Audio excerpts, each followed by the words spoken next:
Değerli izleyicilerimiz, Murat TV'den hayırlı akşamlar. Yeni bir programımızla, Fikir Dünyası'nda yeni bir konuyla e, huzurunuzdayız. Bu programımızda Avrupa'daki Müslümanlar geçmişten günümüze kadar, yani Tarık bin Ziyad'dan başlayacağız ta günümüze kadar. Hatta Hazreti Peygamber sallallahu aleyhi ve sellemin Bizans'a gönderdiği elçilerden de bahsedebiliriz. Çünkü bu da İslam'la tanışmadır.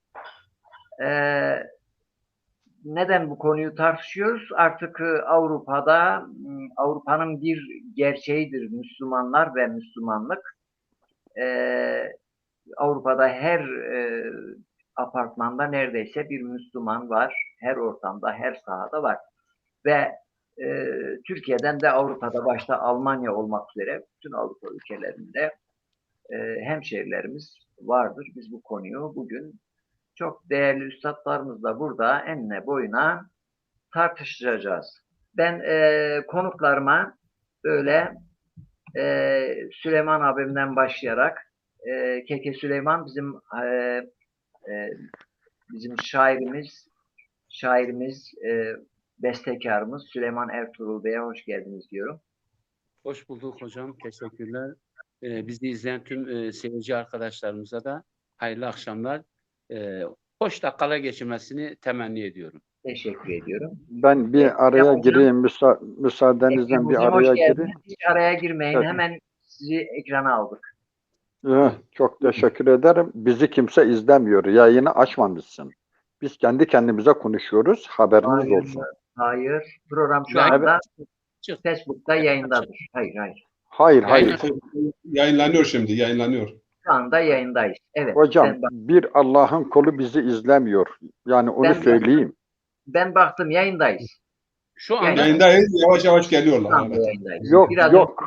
Yayındayız. Yayındayız ama öyle bir yerden yayına girmiş ki hiç Allah'ın kulu görmüyor. Devamlı yaptığın Abdullah Nanir ismine girsen çok iyi edersin. Hocam kimse yok. Bir kişi yok. Bir kişi. Evet, şu anda yayındayız. Ben daha söze girdikten sonra paylaşıyorum. Paylaştıktan sonra seyircilerimiz paylaştıktan sonra gelirler. Hayır yani neyse. Benden söylemezdi de. Geldi. Evet, buradadır. Ekrem Hocam hoş geldiniz. Teşekkür ederim hocam. Allah razı olsun. Nasılsınız? İyi misiniz? Seyirci yok ama sadece sizi... Geliyor. Seyirciler geliyor. Ekrem hocam. Ama ben görmüyorum. Ben görüyorum. Buradan görüyorum ben. Görüyorum. Evet. Başta sizleri ve bizi dinleyen, izleyen bütün kardeşlerimizi selamların en iyisi ve en üstünü olan Rabbimin selamları ile selamlar, saygı ve hürmetlerimi de iletiyorum. Tabii burada biraz torpil olsun, diğer hocalarım beni mazur görsünler. Bu Burhanettin Dağ hocama parantez içinde biraz çift salam olsun, biraz artı olsun.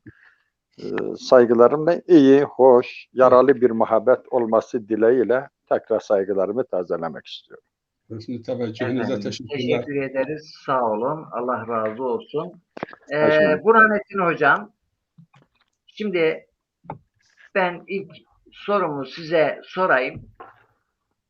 Ta Hazreti Peygamber'den itibaren biliyoruz Bizans'a elçiler göndermişti. Sonra yani çeşitli seferler yapılmıştı. İşte Kıbrıs'ın fethi var bilmem.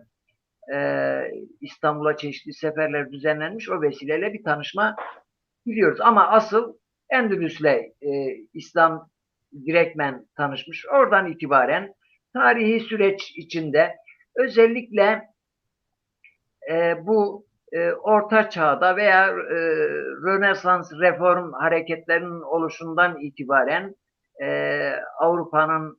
Avrupa'nın Müslümanlıkla tanışması, Müslümanların oraya gitmesi, ilk mescitlerin açılması ve orada İslam'ın gündem olması, daha da çok gündem haline gelmesi ta efendime söyleyeyim günümüze kadar böyle bir 8-10 dakikada özetlerseniz çok memnun oluruz. Teşekkür ediyorum Burhanettin Hocam. Bu arada Bu arada Cumali Kahraman hocamız buradadır. Cumali hocam, size hoş geldiniz. Hoş bulduk. Sağ olun. Teşekkür ediyorum. Evet, evet. Burhanettin hocam, söz sizde. Buyurun. Evet, ben 10 dakikayı geçtim mi bana hatırlatmada bulunun. Ama konu önemli. Bugün de tartışma yapılıyor. Yani İslam Avrupa'nın parçası mıdır, değil midir? Bazen komik şeyler de işitiyoruz. Müslümanlar Avrupa'nın parçası ama İslam Avrupa'nın parçası değildir şeklinde, yani siyasilerden. Tabii konuya giriş yapmadan önce ben de tüm izleyicileri, dinleyiciler, muhterem hocalarımızı hepsini saygıyla, sevgiyle, hürmetle selamlıyorum. Önemli bir konu. Tabii ki Peygamber Efendimizin Bizans'a mektubu var, Mısır'a mektubu var ama Bizans'ın o zaman Şam Avrupa sayılmıyordu. Şam Asya'dır ve dünyanın bu vesileyle bilmemiz gereken en eski başkenti sayılıyor Şam. Heraklius'a mektup göndermişti, Mukavkıs'a göndermişti. Aramızda tabii ki tarih konusunda uzman olan Ekrem hocamız da vardır. Eğer bir tarihte verdiğimiz tarihlerde bir hata olursa düzeltmesini rica ederim. Bir şeyde ben biraz tereddütüm var. Yani ilk buluşma resmi anlamda Avrupa'nın İslam ile ilk diplomatik buluşması Harun Reşit döneminde 780 senesinde gerçekleşiyor. Tarık bin Ziyad'ın İspanya'dan, yani Maroko üzerinden, Fas üzerinden İspanya'ya hareketi 780'den önce mi sonra mı onu ben hatırlayamıyorum. Ama ilk resmi diplomatik görüşme Kral Karl'la Aachen'de Harun Reşit tarafından gönderilen bir temsilci tarafından orada ilk resmi diplomatik görüşme gerçekleşiyor. Ondan sonra 16. asırda İsviçre'nin Burgund düklüğü, yani prensliği belli bir süre Müslümanların kontrolüne geçiyor ve Müslümanlar oraya geliyor ama İspanya üzerinden mi geliyorlar yoksa başka taraftan mı, o konuda da benim malumatım yok ama 16. asırda bugün İsviçre sınırları içerisinde olan Burgund düklüğü veya prensliği, ki Alman İmparatorluğu'na bağlı, Müslümanların kontrolüne geçiyor. Yavaş yavaş Müslümanlar Avrupa'ya doğru geliyorlar. Ben tabii Alman İmparatorluğu'nun hakim olduğu bölümü daha fazla bu gece anlatmaya çalışacağım. 13. asırda Kaiser Friedrich, yani İtalya'da etkin ve İslam kültürünün derin etkisi altında kalıyor. İslam'ın kültürel olarak, mimari olarak, ilmi olarak İslam'dan ciddi bir şekilde etkileniyor ve bu vesileyle şunu da hemen hatırlatmakta fayda var.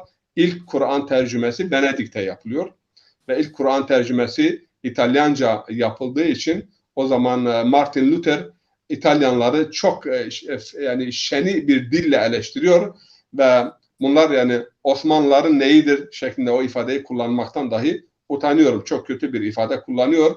Eğer öyle olmasaydı bunlar bu tercümeyi yapmazlardı. Daha sonraki dönemlerde Tannenberg Savaşı oluyor. Bu savaşta Doğu Prusya, Alman orduları yani kayba uğruyorlar. Osmanlı ilerleme kaydediyor. 17. asırda Tatarların saldırıları oluyor. Lipka Tatarları. Yani Tatarların geçmişine baktığımız zaman hakikaten çok etkin olmuşlardır. Hatta Rusya devlet yapısının şekillenmesinde çok etkin olmuşlardır ama bugünkü durumlarına baktığımız zaman o tarihiyle bir türlü yani örtüşmüyor. Çünkü tarihte Tatarlar çok etkin olmuşlar. Mesela Viyana kuşatmasında da Tatarların geri çekilmesi veya işbirliği yapmaması yani başarısızlığı beraberinde getiriyor. 17. asırdan itibaren Türk korkusu başlıyor ve hatta bu Türk korkusu yani efsanevi bir korku. Henüz yani ben ta 20. asra kadar işte çocukları uyuturken işte uyuyun Türkler geliyor, Türkler geliyor şeklinde. İlk Osmanlı diplomatı 1701'de Osmanlı resmen Almanya'ya ilk diplomat gönderiyor. Mektupçu Azmi Efendi. Bu Osmanlı'nın ilk diplomatıdır. Ve 1732'de Friedrich Wilhelm'se 20 ve 22 tane heykeli büyük Türk Ruslar tarafından hediye olarak veriliyor. Ve bunlar özel muhafız alayında yer alıyorlar. Ve ganimet, zaten Beutet Türk'ün deniliyor tarihte. Ganimet Türkler Ruslarla Osmanlı arasındaki bir savaşta bunlar esir alınıyor ve Kaiser Friedrich Wilhelm'e yani 1. Wilhelm'e bunlar hediye olarak veriliyor.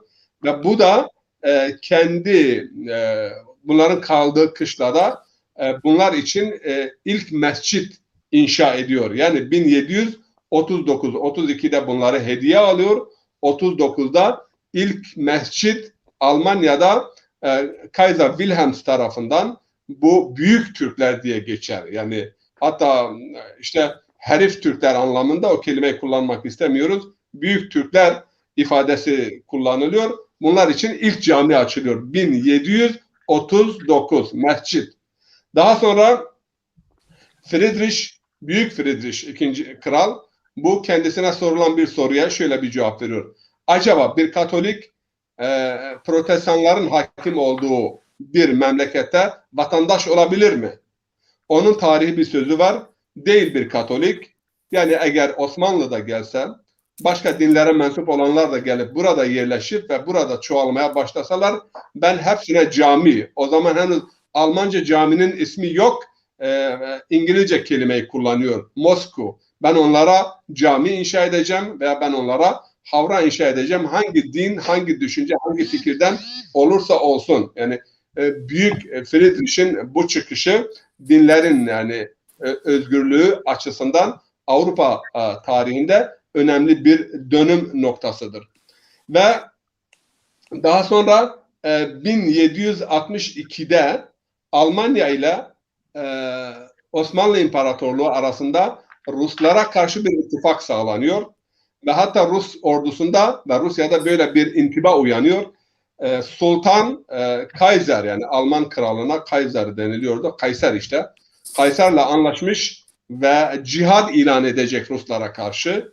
Bundan dolayı Tatarlardan, Çeçenlerden, Acarlardan Rus Çarlık ordusunda görev yapan birçok insan Alman ordusu tarafına geçiyor ve o zaman 1762 yılında Bosna Birliği Alman ordusu bünyesinde teşkil olunuyor. Tabii ki Bosna Birliği adı veriyor. Bunda Bosnaklar da var, Boşnaklar da var, Çeçenler de var, Tatarlar da var. 1763'ten sonra daimi Osmanlı temsilciliği Berlin'de kuruluyor. 1877'de ise Bismarck ile seste bir yankılama var. Onu bir bakayım, ben düzeltmeye çalışayım. Nerede mi yankılanıyor? 1877'de de askeri anlaşma imzalanıyor. Bismarck Almanyası ile Osmanlı İmparatorluğu arasında. O tarihten itibaren Alman subayları teknik ve eğitim açısından Osmanlı İmparatorluğu'nun ordusuna destek veriyorlar ve o zamandan itibaren de Osmanlı İmparatorluğu ordusunda iki grup şekilleniyor. İngiliz taraftarları, Almanya taraftarları, komutanlar. Talat Paşa, Enver Paşa, işte Cemal Paşa, bunlar Alman komutanlar veya Alman subaylar, yani Almanya taraftarı. Mustafa Kemal ve taraftarları ise İngiliz taraftarları. Mustafa Kemal savaşa katılmasına karşıydı, yani Almanya yanında. Ama Alman komutanlar Osmanlı İmparatorluğu ordusunda hakim durumda oldukları için savaşa girme kararı aldılar. Burada Mustafa Kemal'in tutumu ve arkadaşlarının tutumu daha isabetli. Ancak savaşın gidişatına bakıldığı zaman herkes Almanların savaşın mutlak galibi olduğunu zannediyorlardı. Daha sonraki dönemlerde Osmanlı mimarisi, Osmanlı Türk bahçeleri diye bir fenomen şekilleniyor. Yani Türk bahçeleri ve örnek bir bahçe yapılıyor. O bahçenin ortasında da çok güzel bir cami yapılıyor. Ve o cami, efendime söyleyeyim, aydınlanmanın da sembolüdür yani Alman tarihinde. Yani mimarisiyle, güzelliğiyle, şeyiyle aydınlanma yönünde bir esinleme ve ilham kaynağı. Ondan sonra 1798 yılında ilk Osmanlı diplomatı Almanya'da, Berlin'de ölüyor ve ilk Müslüman mezarlığı Berlin'de şekillenir. Kolombiya Dam'da Alman hükümeti bir arsa, bir parsel Müslümanlara tahsis ediyor ve Ali Aziz Efendi orada defnedilen ilk Müslümandır. Ondan sonra en eski Müslüman mezarlığı Berlin'deki Kolombiya Dam'da bulunan bu mezarlık. 1910'da Şeyh İnayet Han, yani Hint Yarımadası'nın şeyhlerinden, Amerika'ya geçmek üzere Almanya'ya gelir. Almanya'da bazı sohbetlerde bulunuyor, bazı irtibatlarda. 1915'te 30 bin Müslüman esir alınıyor Birinci Dünya Savaşı'nda. 30 bin. Bunlar kimlerden? İşte Cezayir'den, Hindistan'dan, Pakistan'dan, çünkü Kuzey Afrika Fransa'nın denetiminde, Hint Yarımadası İngilizlerin kontrolünde, oralardan bir sürü asker getirmişler. İlk, yani cami, mescit değil, ilk cami bu esirler için Hilal Kışlası diye Berlin yakınlarındaki bir kışlada cami inşa ediliyor. O 30 bin Müslümana imkan veriliyor ve bunların Fransızlara ve İngilizlere karşı gönlünü alıp onlara karşı bunları savaştırmak için çaba gösteriliyor. Bu cami daha sonra Tahta Cami diye tarihe geçmiştir. Yani resimleri var ama şehir planlamasından dolayı 1925'te bu cami yıkılıyor. Akademik Evet. olarak bu dönemde Hocam, iki cümlem kaldı. Evet. Akademik olarak bu dönemde Goethe tabii 200 sene önce Kur'an üzerinde çalışıyor. Peygamber ile ilgili şiirleri var. Hazreti Fatime ile ilgili şiirleri var. Ondan sonra savaş dönemi. Savaştan önce Müslümanlar burada çeşitli dernekler kuruyorlar. Dünya İslam Kongresi'nin Berlin şubesi açılıyor. Ve birçok eğitim, öğretime yönelik dernekler açılıyor. Ama 1930'lu yıllarda bu dernekler Hitler tarafından kapatılıyor. Savaştan sonra yeniden, efendime söyleyeyim, ilk camiler, yeni dönem cami 1957'de bulunduğum cami, bu caminin ve bununla beraber Aachen ve Münih'te 3 tane caminin temeli atılıyor ve daha sonra yeni camiler, bugün işte 2800'e yakın küçük büyük cami oluşuyor. 60'lı yıllardan da işte işçiler geliyorlar buraya ve dönemde gelen işçilerin 5'te birinin bekar kadınlar olduğunu bilmemiz lazım. Veya kadınlar tek başına geliyor, kocasız. O zamanda da bazı dramlar, bazı hadiseler yaşanmıştır. Erbakan Hoca sonra buradaki Müslümanlara el atıyor. Daha sonra 80'li yıllarda Diyanet geliyor. Süleymancılar var. İlk Kur'an tercümesi de 1937 senesinde Ahmediye cemaati tarafından, yani Kadiyaniler dediğimiz bunlar tarafından yapılır. Ama üzücüdür ki 600 sene Osmanlı İmparatorluğu herhangi bir Avrupa diline bir Kur'an tercümesi yapmadı. Benden şimdilik bu kadar. evet, Çok hızlı teşekkür gitmiş ederim ama hocam. zamanımı atmadım.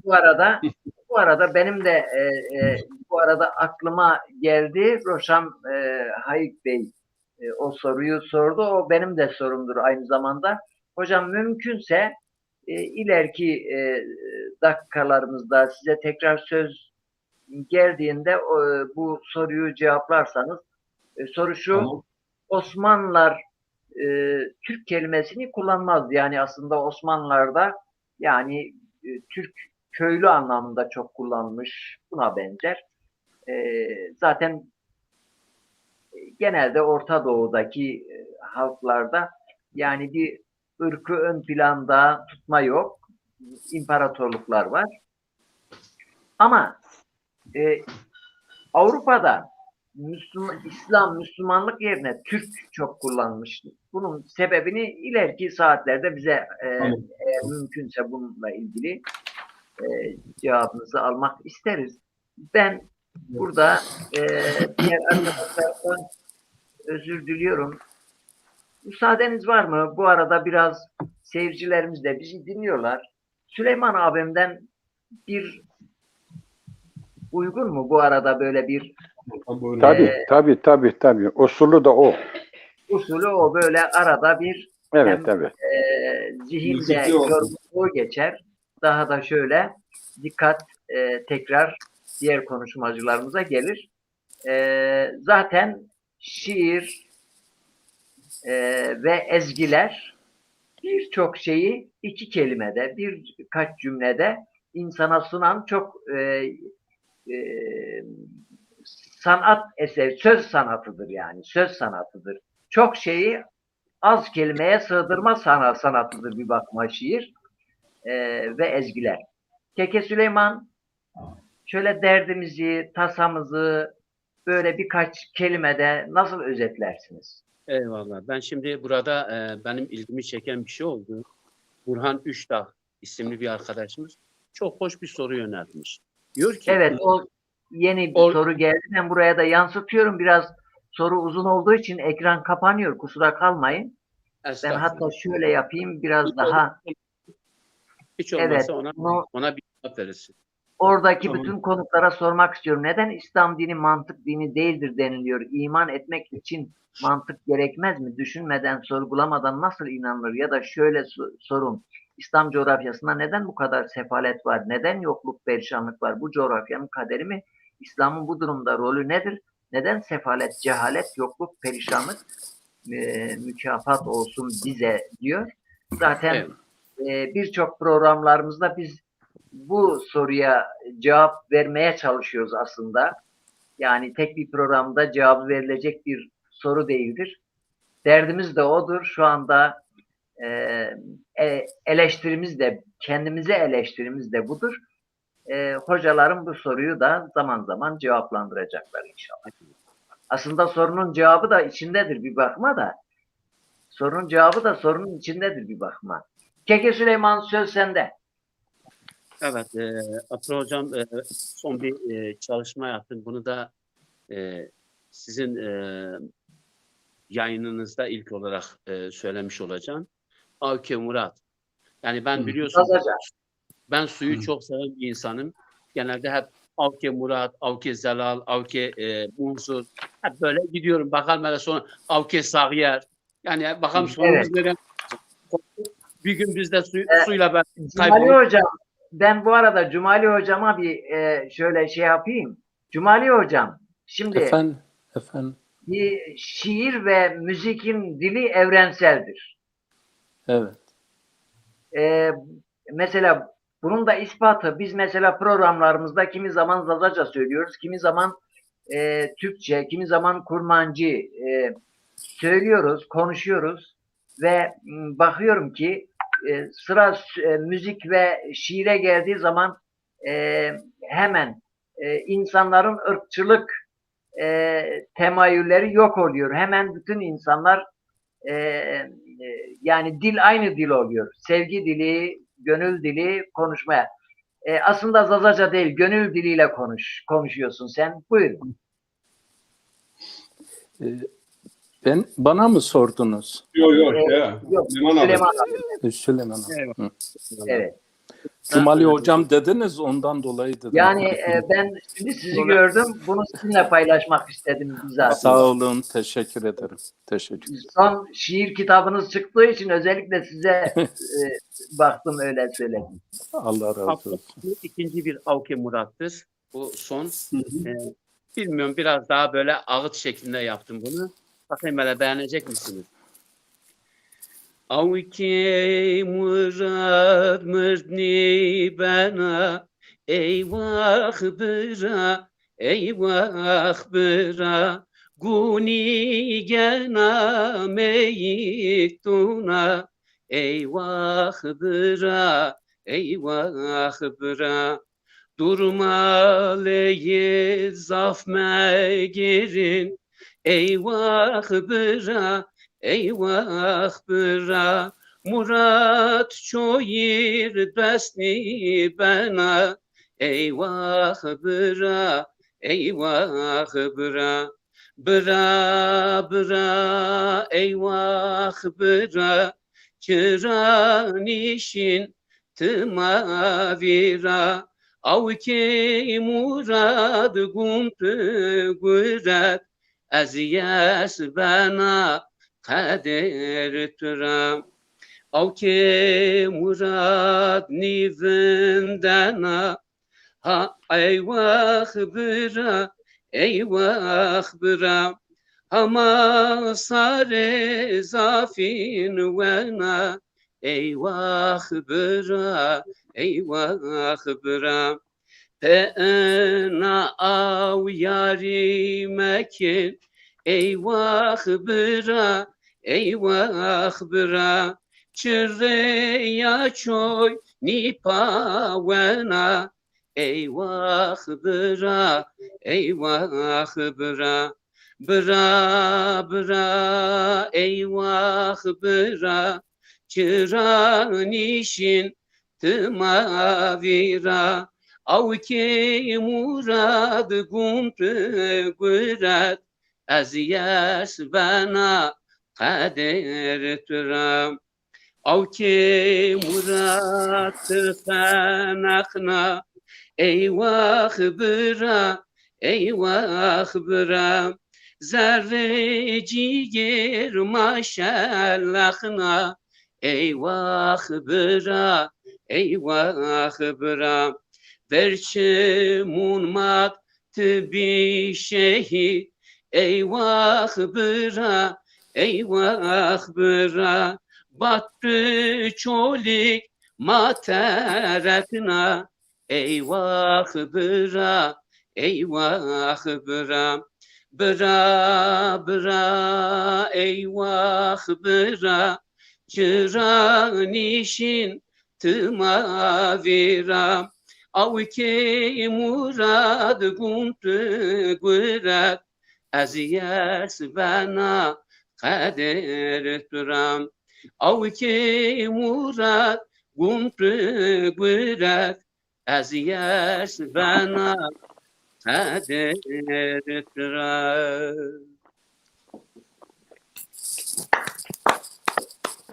Eyvallah. Vallahi ilaç gibi geldin Süleyman abi. Eyvallah. Yani şöyle bir zihnimiz dinlendi. Murat Nehri'nin şırıltısı gibi bu ezgin o su sesi gibi zihnimizi dillendirdi. Yani mübalağa sanatını kullanmıyorum. Bizzatihi açık net söylüyorum. Teşekkür ederim. Efendim, Sağ olun. Ekrem hocama ben dönmek istiyorum. Cumali hocam size önemli bir sorum olacak ama biraz sonra Ekrem hocam, şimdi Burhanettin hocamdan böyle aldık. Hazreti Peygamber sallallahu aleyhi ve sellem ona da değindik ama genelde Abbasiler, Emeviler, Osmanlılar döneminde Avrupa ile ilişkiler ve Müslümanların Avrupalıların Müslümanlarla tanışması, Avrupa'yla da tanışması, telefonla söyle konuşuyor. Telefonla. Vesaire. Bu süreci bir de sizin bakış açınızla ben almak istiyorum. Mümkün mü? Eyvallah. Bir telefon geldi eğer kesilmezse. Tekrar sizleri ve izleyen kardeşlerimizi saygı ve hürmetlerimle selamlıyorum. Tabii şimdi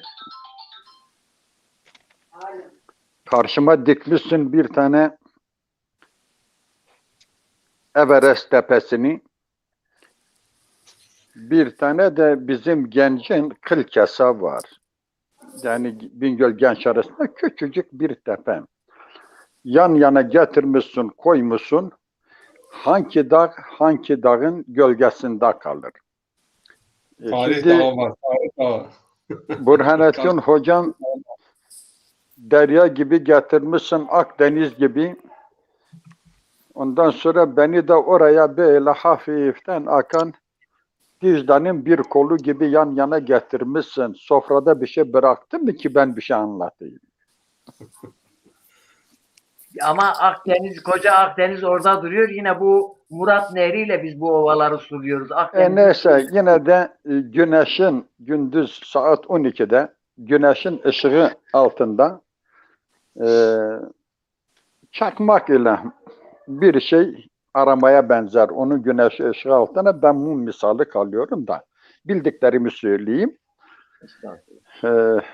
Sizleri selamladık önce. Burhan hocamın da buyurdukları üzere, ya değerli arkadaşlar ben bu sözüme başlayayım. Bak Burhan Abdullah hocam benim 8 dakikam kaldı. Yani ben kendi hakkımı kullanıyorum. Fazla beni bırakma. Bazen Burhanettin Dağbey Seydemiz değerli abimiz Yaşça benden küçük, 4 yaş olmakla beraber. Konuşurken çok güzel zekat veriyor. Diğer saygıdeğer hocamız veriyor. Bilgi zekatı. Bildiklerinden zekatlarını veriyorlar. Bizleri ihya ediyorlar. Ben de seyirci olarak katılıyorum. Oraya bir mesaj yazıyorum. Hem özelime hem normal hakaret niteliğinde. Size önce teşekkür ederim. Siz Burhan hocamı savunun da hakareti başım üstüne. Eyvallah. Ona olan saygı ve hürmetimden dolayı ve bir de onlara bu şakaları yapabilecek kadar samimiyetliğini kazandığımdan dolayı yazıyorum. Yanlış anlamayın. Çok sevdiğim için. Şimdi o zekat veriyor. O zekat. Cesaret edip ağaya itiraz edemeyiz. Ağadır, ne yaparsa Ben de zekatı yok. Onlar bilgi zekatı. Ben de sadaka vermek istiyorum. Sizleri güldürmek. Hocam takdir eder ki diğer hocamla beraber en büyük sadakalardan bir tanesi de tebessüm ettirmek, tebessüm etmek. Gülesiniz diye veriyorum. Benim malımdan fazla bir şey yok ki dükkanımda zekat vereyim. Sadaka, sadaka. Evet, bir ismi Teala. Hocamın da buyurduğu gibi aslında İspanya'nın Müslümanlar tarafından alınışı ilk İslam fetihlerinin son halkasını teşkil eden Müslümanlar ilk olarak İspanya'ya değerli hocam 711 yılında ayak bastılar. 711. Bu Berberi asıllı Tarık bin Ziyad dediğimiz Cebel-i Tarık boğazını açan kişi, yani Fas ile İspanya arasında bir boğaz var. Akdeniz'i okyanusa bağlayan. Hocam siz de çok iyi biliyorsunuz. Bizi dinleyen kardeşlerimiz için parantez içinde açıklama yapıyorum.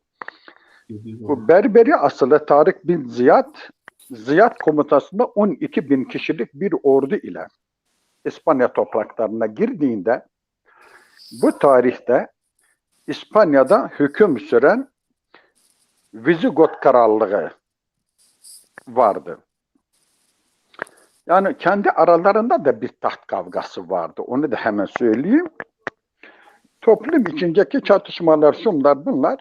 Yani Yahudileri zorla Hristiyanlaştırma politikası güdülüyordu orada.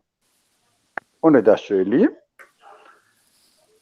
Çeşitli problemlerle karşı karşıya idiler. İspanya'nın daha diyelim, Müslümanlar tarafından fethedildiği haberini güleceksiniz. Ben çok güldüm tarihte. Çok malumunuz tarihden iştigal ettiğim için. Tarih derttir, efkardır, çiledir, gamdır.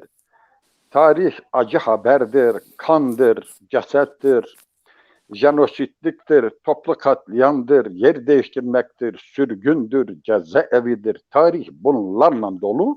Hep ağlayarak araştırdık. Fakat beni ve Avrupa'yı da çok güldüren olaylardan bir tanesi İspanya meselesi. Nedir biliyor musunuz? Onu da tarihte bizi güldüren bazı şeyler var. Vizigot Krallığı'na ulaştırılan bu bir kişi oraya bir haber götürüyor. Katolik dünyasının şaşkınlıklarını gizleyemiyorlar. Ve çok net bir şekilde şaşkınlıkları ortaya koyuyorlar. Bu çok büyük bir kaynakla var elimde ama pek tarihlerde geçmiyor. Avrupalılar mani olmuş. Avrupalılar mani de hocam bizim tarih. Bizim tarihi Avrupalılar yazmış. Bizim tarihimizi biz yazmamışız. Doğru. Biz kendi tarihimize malik değiliz. Öyle bir tarih yok. Diyorlar ki topraklarımıza gökten mi indikleri yoksa yerden mi çıktıklarını bilinmediği bir kavim işgal etti. Ve bu Avrupa'yı yıllarca samimi söylüyorum 711 ile niye İspanya'yı kolay kolay fethettiler onu da söyleyeyim. Bu gizli bir şeydir. Tarihte gizleniyor.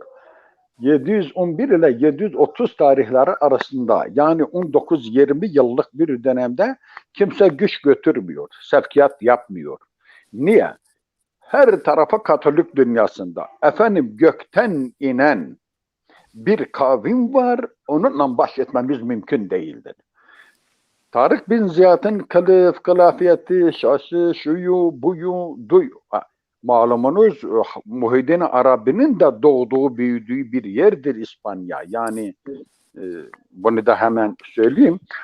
Gökten indiklerine gerçekten inandıkları için ve Birinci Dünya Savaşı'ndan hocamın da demin buyurdukları üzerine bütün Avrupa, ama bütün Avrupa krallıktı. Krallıkları yıktılar. Bir de kilise hakimiyeti 1789'dan önce Fransız ihtilalinden de çok kuvvetliydi. Kilise adamlarına da teyit ettikleri için evet gökten inen bir kavimin olduğunu kabul ediyoruz. Debeleri onları ürküttü. Kimse gitmedi. Müslümanlar kolay fethettiler. Bir yandan bu tarihin bir ayağı. Gerçekten benim için bu yeni bir bilgi. Yani çok önemli. Çok yani şimdi bizim burada Osmanlı tarihine kısmen görmek mümkün. Yani hilafet tarihlerinde çok gizli küçük satırlarda geçer. Yorumlar ve kavramlar tarihinde çok sıkı bir şekilde değiniliyor. Yani malumunuz. İspanya bu anlık 400.000 el yazması eser içeren kütüphanesi ile birçok öğrenci ve bilginleri de aydınlatan müthiş bir hazinedir bu anlık İspanya. Doğru. Müslümanların hakimiyeti İspanya'da hocamın da değindiği gibi 781 yıl sürdü. 780. Hocam zaten anlattı da ben sadece dakikamı doldurmak açısından bir de sadece kafa yoruyorum boş laflarla, bir şey anlattığım yok da. Abbasilerin Emevi hanedanlığından son vermesiyle Emevi sülalesinden gelen Hişam'ın torunu, Hişam meşhur bir adam, yani biliyorsunuz hocam. Onun oğlu Abdurrahman var ama bu birinci Abdurrahman. Yine o sülaleden ikinci, üçüncü bizim padişahlar gibi İspanya'ya giderek burada 756 yılında Endülüs Emevi devletini kuruyor. Daha önce. Ve zamanla İber Yarımadası'nda tam bir İslam egemenliği kuruldu ve şeriat hakim kırıldı. Girnata Emirliği deniliyor veya Beni Ahmer Devleti, bir başka yerde ise Kızıl Oğulları Devleti diye geçer. Bu da 1232'de kuruldu. Konu İspanya mıdır? Zamanım doldu mu? Devam et. Buyurun sizi dinliyoruz. Dinliyoruz. Buyurun. Bak, başkasının hakkını bana verirsen kıyamet gününe sana davacıyım ha. Evet. Devam et. Biliyorsun benim o dünyada da yine sopam, silahım var. Yani ağadır. Ağa zulümkardır. Yani böyle sofu mofu değilim külahımla. Sen değerli hocamdan veya da diğer hocadan falan çekilme. Onlardan zarar gelmez. Yani Ağa ile ilgili programın sonunda böyle anekdot hükmünde bir Pakistan tabii arkadaşlarım bilmesi açısından müsaade buyurursanız böyle kısa bir şeye de daha çabucak değineyim. Bu anlık nüfusu 67.2 civarında olsa gerek. Ben bunu bir 10 yıl mı 15 yıl mı bilemiyorum, bir araştırdım. Aklımın köşesinde kalan bilgilerle değerli kardeşlerimle paylaşmak istiyorum. Hocam yanlışım olursa sizler de muhakkak beni uyarın. Nüfusu 67.2 milyon civarında olan Fransa'nın da 5 milyon civarında Müslüman olduğunu ve bu 5 milyonu da Fransa nüfusunun %8'ine takamül ettiğini biliyoruz. Fransa'ya gelen Müslümanların çoğu Afrika'dan, özellikle Cezayir'den göç etmişler. Genelde yani. Nüfusu yine de tahmin edersem 83 milyon 160 bin mi 360 bin mi nüfusu olan Almanya'dan bahsediyoruz. Yaklaşık 5,5 milyon civarında Müslümanların yaşadığını tespit etmiştik. Kaynak da söyleyeyim. Çukurova Üniversitesi İlahiyat Fakültesi bir dergi yayınladı. 20. cildinin sayfa 126 bende var. Yani çok ciddi bir araştırma yapmışlar. Öyle laletten değil.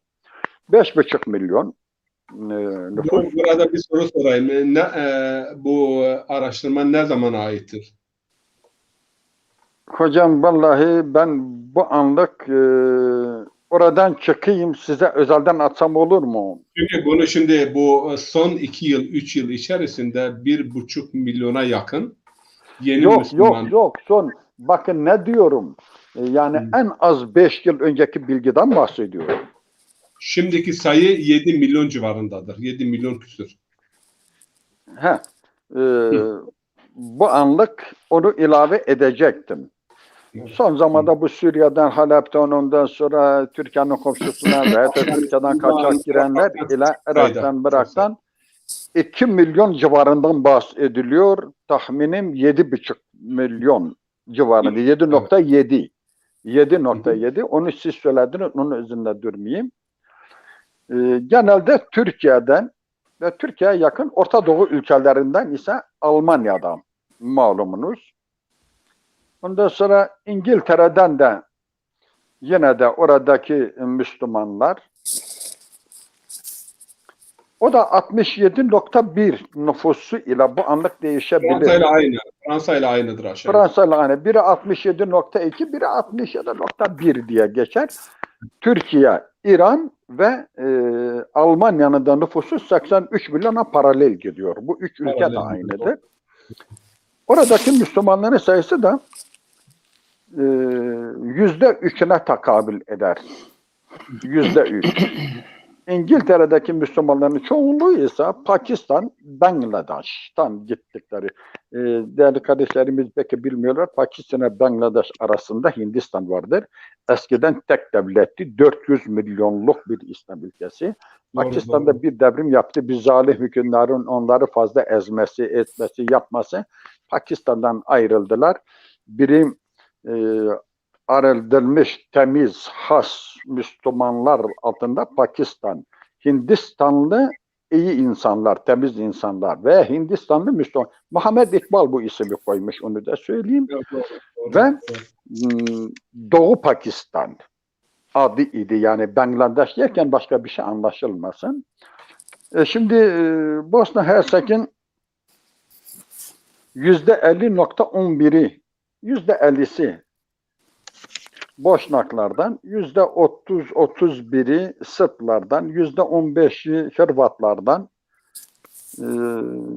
başka ne vardı? %50'si Müslüman yani velhasıl. Ortodokslar ise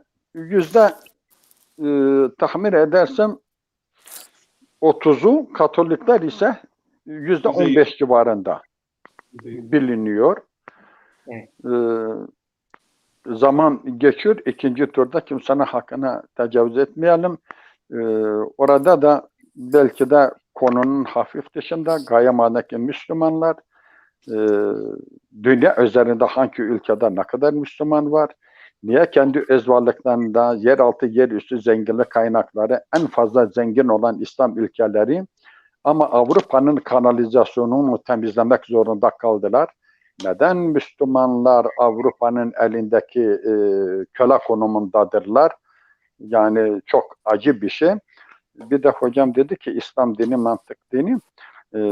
Hocam ben hadimi açmak istemiyorum. Malumunuz çok uzun süre Abdullah Hoca da biliyor. Ben demedim. Biliyorum. Yok. Kur'an üzerinde hasbil kadar kendimizce çok büyük bir araştırma demeyeceğim ama uzun yıllar 40 yıldır uğraşıyorum.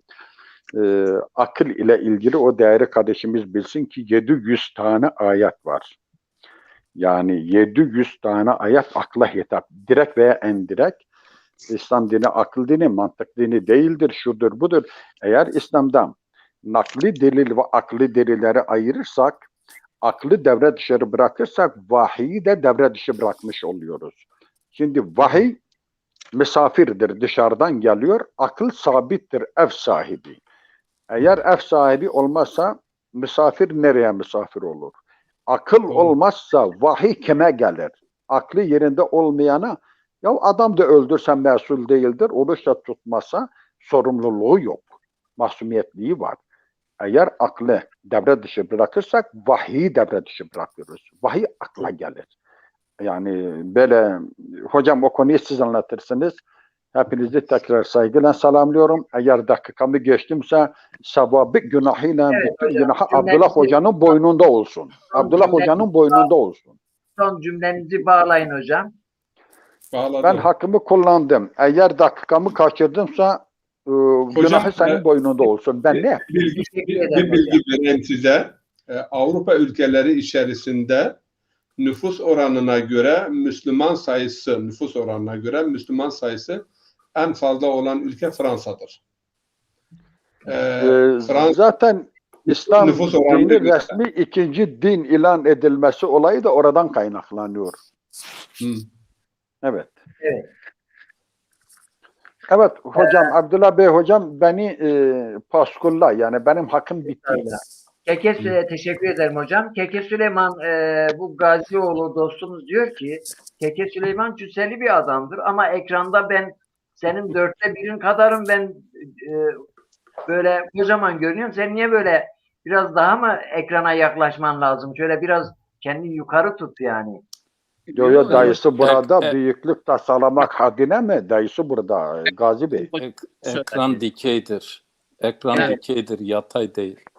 Ne de o örneklerimize bağlıyız.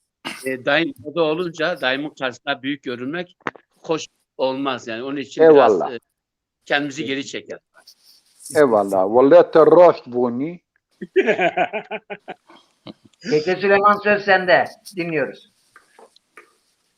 Sudan başladık. Suyla devam edelim o zaman. Buyurun. Av ke munzur zafyo ceravejyana. Onu şimdi sözlerini biraz karıştırdım herhalde.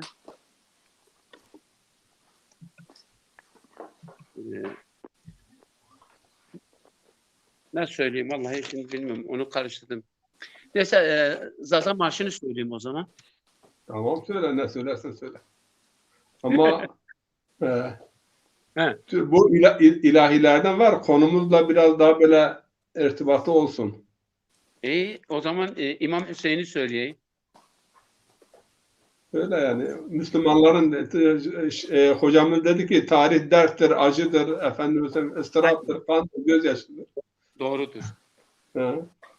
İmam Hüseyin zebay agit paum bazum kotum yezid otaytan ra niman yo vahid deşte Kerbela Hüseyin bişehid Hüseyin bişehid Hüseyin bişehid ola şeytunun nivan seyid Hüseyin kış yaptı kalmun salıtıraker eşver bilengun kura hernivin asker zalimun deşte Kerbela Hüseyin bişehid Hüseyin bişehid Hüseyin bişehid olat şeytunun nivan seyid Semit Hüseyin ümmet bermena her ser aşurat ciger kerdine Yezid خذرني كان دشت كربلاء حسين بشهيد حسين بشهيد حسين بشهيد Olak şeytanın nivan seyit İmam Hüseyin olak Fatıma çileçimu yep gule Medine Yezid katilkar enpen piyahmedna Deşte Kerbela Hüseyin bişehit Hüseyin bişehit Hüseyin bişehit Olat şeytanın nivan seyit İmam Hüseyin Peçoni pavet Vamı berşavet Yezid nişavet Sarı Hüseyin Pelin guncavet Deşte Kerbela Hüseyin bişehit Hüseyin bişehit Hüseyin bişehit Olat şeytanın nivan seyit.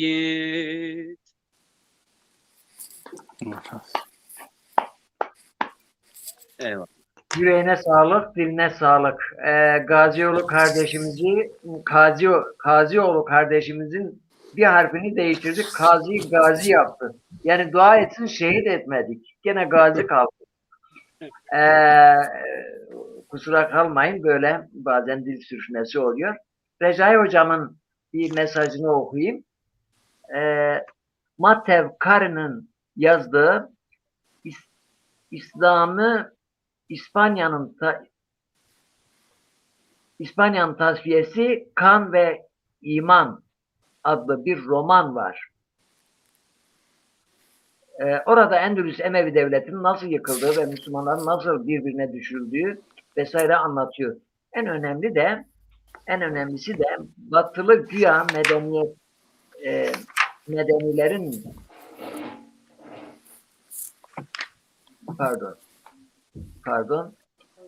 anladı. En önemlisi de batılı güya medenilerin ne kadar vahşi ve cani işkenceler ve katliamlar yaptığı anlatılıyor. Sesler geliyor. Diyor. Evet. Yani tabii ki Recai Hocam'a teşekkür ediyorum. Yani Batı'nın dünyada yaptığı katliamlar, onlar başlı başına bir doktora yani birçok araştırma konusu olmuş. Çok konuşulan bir konudur. Yani o defterleri açsak bazen Batılı bu defteri açsa insanların yüzüne bakamayacak. Ama bugün bizim durumumuz budur. Cumali Hocam, bizi sabırla dinlediniz. Kusura kalmayın böyle. Estağfurullah. Estağfurullah. Dost meclisidir. Ama konumuz hakikaten biraz önce de belirttiğim gibi bu birçok araştırma kitap konusu olmuş. Başlı başına bu konuda kitaplar yazılmış. Biz burada sohbet ortamında bu konuya böyle kıyıdan köşeden temas ediyoruz. Ama olayı güncel, bugüne getirmeye çalışıyoruz. Bir geçmişe bakmak istedik. Yoksa akademik bir konuyu burada tartışma durumunda değiliz. Ama bugünkü Avrupa'nın durumuna geliyoruz. Malumunuz son yüzyılda, yani son 50-60 sene, yani bugün Avrupa'da Müslümanlar konuşuluyorsa İngiltere dışında, İngiltere'deki Müslümanların geçmişi daha eskidir. Yani Birinci Dünya Savaşı'ndan itibaren gelmişler ve İngiliz sömürgelerindeki Müslümanların oraya göç etmesiyle İngilizler Müslümanlarla tanışmıştır. Ama diğer Avrupa ülkelerinde genelde ekonomik nedenlerle veya siyasi sığınmacıların oluşturduğu bir göçmen profili var biliyoruz. Ve bu da 1950'lerde başlamış, bugüne kadar gelmiş. Ben sizden bu olayın bu yönüne ışık tutmanızı istiyorum. Yani bugünkü Avrupa'nın genelinde gerek İsveç'te, Finlandiya'da siz birçok ülkeyi gezmişsiniz. Hem işin teorik olarak olaya bakmışsınız hem de pratik olarak bizatihi müşahedeleriniz de var, gözlemleriniz de var. Yani bu Avrupa'daki şu andaki Müslümanların genel profilini ben sizden sorayım. Nasıl bir profil var? Veya ülkeler arasında farklı profiller nedir? Bu konudaki gözlemlerinizi almak istiyorum. Sağ olun, teşekkür ediyorum. Ben de dilim döndüğü kadar bildiğim kadarıyla konuyu ben akademik bir çalışmam yok ve tarihçi de değilim. Bunu peşinen söyleyeyim. Bizi izleyen izleyicilere teşekkür ediyorum. Dinleyenlere çok teşekkür ediyorum. Biraz da meseleyi böyle kronolojik olarak değil de sebep, neden, sonuçlar üzerinde biraz durmak istiyorum. Tabii ki meseleyi bir tarihi perspektiften bakmak var. Meselenin ekonomik boyutu var, meselenin siyasi boyutu var, güç ve iktidarlar boyutu var. Yani var da var. Ama benim bildiğim kadarıyla Avrupa'nın Müslümanlarla tanışması daha çok ticaretle olmuş ilk yıllarda. Bu Hindistan, Çin üzerine tarafına gidenler de öyle gitmiş. Fakat daha çok İslam'ın tebliğinde savaş, fetih çok ön plana çıkmış. Bunu da görüyoruz. Fetihle gidilen yerlerden tekrar geriye çekilmiş. Hiçbir yer olduğu gibi kalmamıştır. Belki eğitim ve kültürle gidildiği zaman daha kalıcı olmuş. İspanya'da 800 seneye yakın bir Endülüs Emevi devletinin orada varlığı Müslümanların nedenleri iyi araştırıldığı zaman çok güçlü, kuvvetli pazuları olduğu için değil. Yani orada biraz ben bir iki noktaya dikkatlerinizi istirham edeceğim. Bir diğeri de hicretlerle olmuş. Yani ben İslam'ın tebliğinde ticaret ve hicretin önemli bir rol oynadığını, yani siz bir adamın babasını öldüreceksiniz, sonra onun Müslüman, korkudan dolayı Müslüman olacak. Bu Müslümanlık ne kadar kalıcı olacak? Yani savaş mantığıyla din kalıcı değildir. Dine daha fazla gizli bir nefret yüklersiniz o topluma.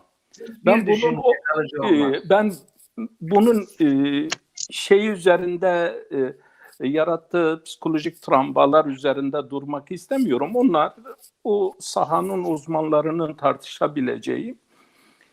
Fakat hocam da diğer tarihçi hocamız da bu konu üzerinde çok güzel izahta bulundular. Yani 711'lerden 1492 yılına kadar Emevilerin İspanya'ya gelişi. Biz orada baktığımızda o zaman Şam merkez diye Emevilerin İslam hilafetin merkeziydi. Fakat zaman zaman bazı yerler böyle valiler gönderilerek oralarda mesela Sicilya'ya ticaretle nasıl gittiklerini, doğuya nasıl gittiklerini onlara baktığımızda onlarla ticaret yaparken ticaret ahlakı, dürüstlük ister, doğruluk ister.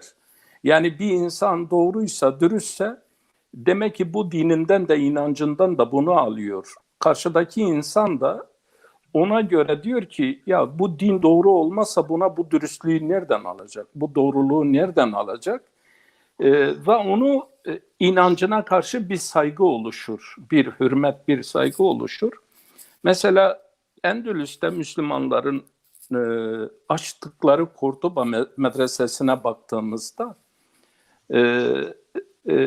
Hocam çok güzel temas etti. O zaman Hristiyanlar Yahudileri Hristiyanlaştırmak için ciddi bir şey vardı. Hatta oradan 500 bin Osmanlı'ya sığınanlar var, gelenler var İspanya'dan. Daha sonra Endülüs'ten sonra, yani orada yaşayamadılar. Yani Müslümanlar gittikten sonra Hristiyanların, Yahudilerin o toplumda yaşamaları çok zorlaştı. Şimdi buna mesela Kurduba medresesine baktığımızda aslında Endülüs, Tarık bin Ziyad tamam Berberi bir köledir, fethetmiştir. Bu doğru.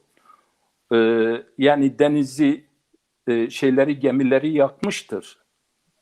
Bu bir kumandan açısından harp erkanı bunun üzerinde durabilirler. Ama bizim tarihte ilk defa gemileri yakan kumandan olarak tarihe geçmiştir. Bir daha kimse geriye dönmesin. Yani Granada'da mesela saraya girdiği zaman hakikaten berberi bir köle, yani açlık sefaletle yaşamış bir insan olmasına rağmen altınların üzerinden yürürken bir tane ayağına yapışmamış yani. Bir tane dahi yapışmamış ama orada söylediği şey şudur. Unutma Tarık, sen dün berberi bir köleydin. Bugün sen buranın fatihisin. O köleliğini unutma. Ya bizimkiler şu anda günümüzde Süleyman Bey şeyi okudu, Kerbela'yı. Çağdaş Yezidlere lanet etmeyen insanlar ne kadar geçmişle teselli olurlarsa olsunlar. Yani Yezid'in nesli kesilmedi. Burada kusura bakmayın, ben sizi dinlendirmek için bir örnek vereceğim. Alimin biri bir diğer alimi ziyarete giderken sürekli gittiği yerde mahallede af buyurun bir köpek var. Onu rahatsız ediyor. Fakat günün birinde yine gidiyor, bakıyor ki o yaşlanmış, artık gözlerine sinekler konmuş o hayvanın. Gözlerini böyle açıyor, bakıyor, geçince yine ona hırlıyor, havlıyor. Bir defasında daha gidince bakıyor ki af buyurun köpek orada ölmüş. Hocasına gidince hocasına diyor yani ben her zaman size gelirken ziyarete o bana hırlayan, havlayan, beni rahatsız eden köpek gebermiş. Diyor ma tekelbun fi mahallin kad khalisna min avahu, doğrudur ama o gebermesine de fakat giderken kendinden sonra 1000 tane finu bıraktı, öyle gitti. Yezid de geberirken geberdi ama kendinden sonra binlerce finu bıraktı, öyle gitti. O finular yine iş başında. Şimdi bunu niçin söylüyorum? Hakikaten günümüzde insan tarihe bakarken, tarihe hamasetle bakanlar veya siyasi noktadan bakanlar, ideolojik bakanlar tarihe en büyük ihaneti onlar ederler. Bu kim olursa olsun, kimliği ne olursa olsun, etnik kimliği, inanç kimliği, kültürel kimliği ne olursa olsun.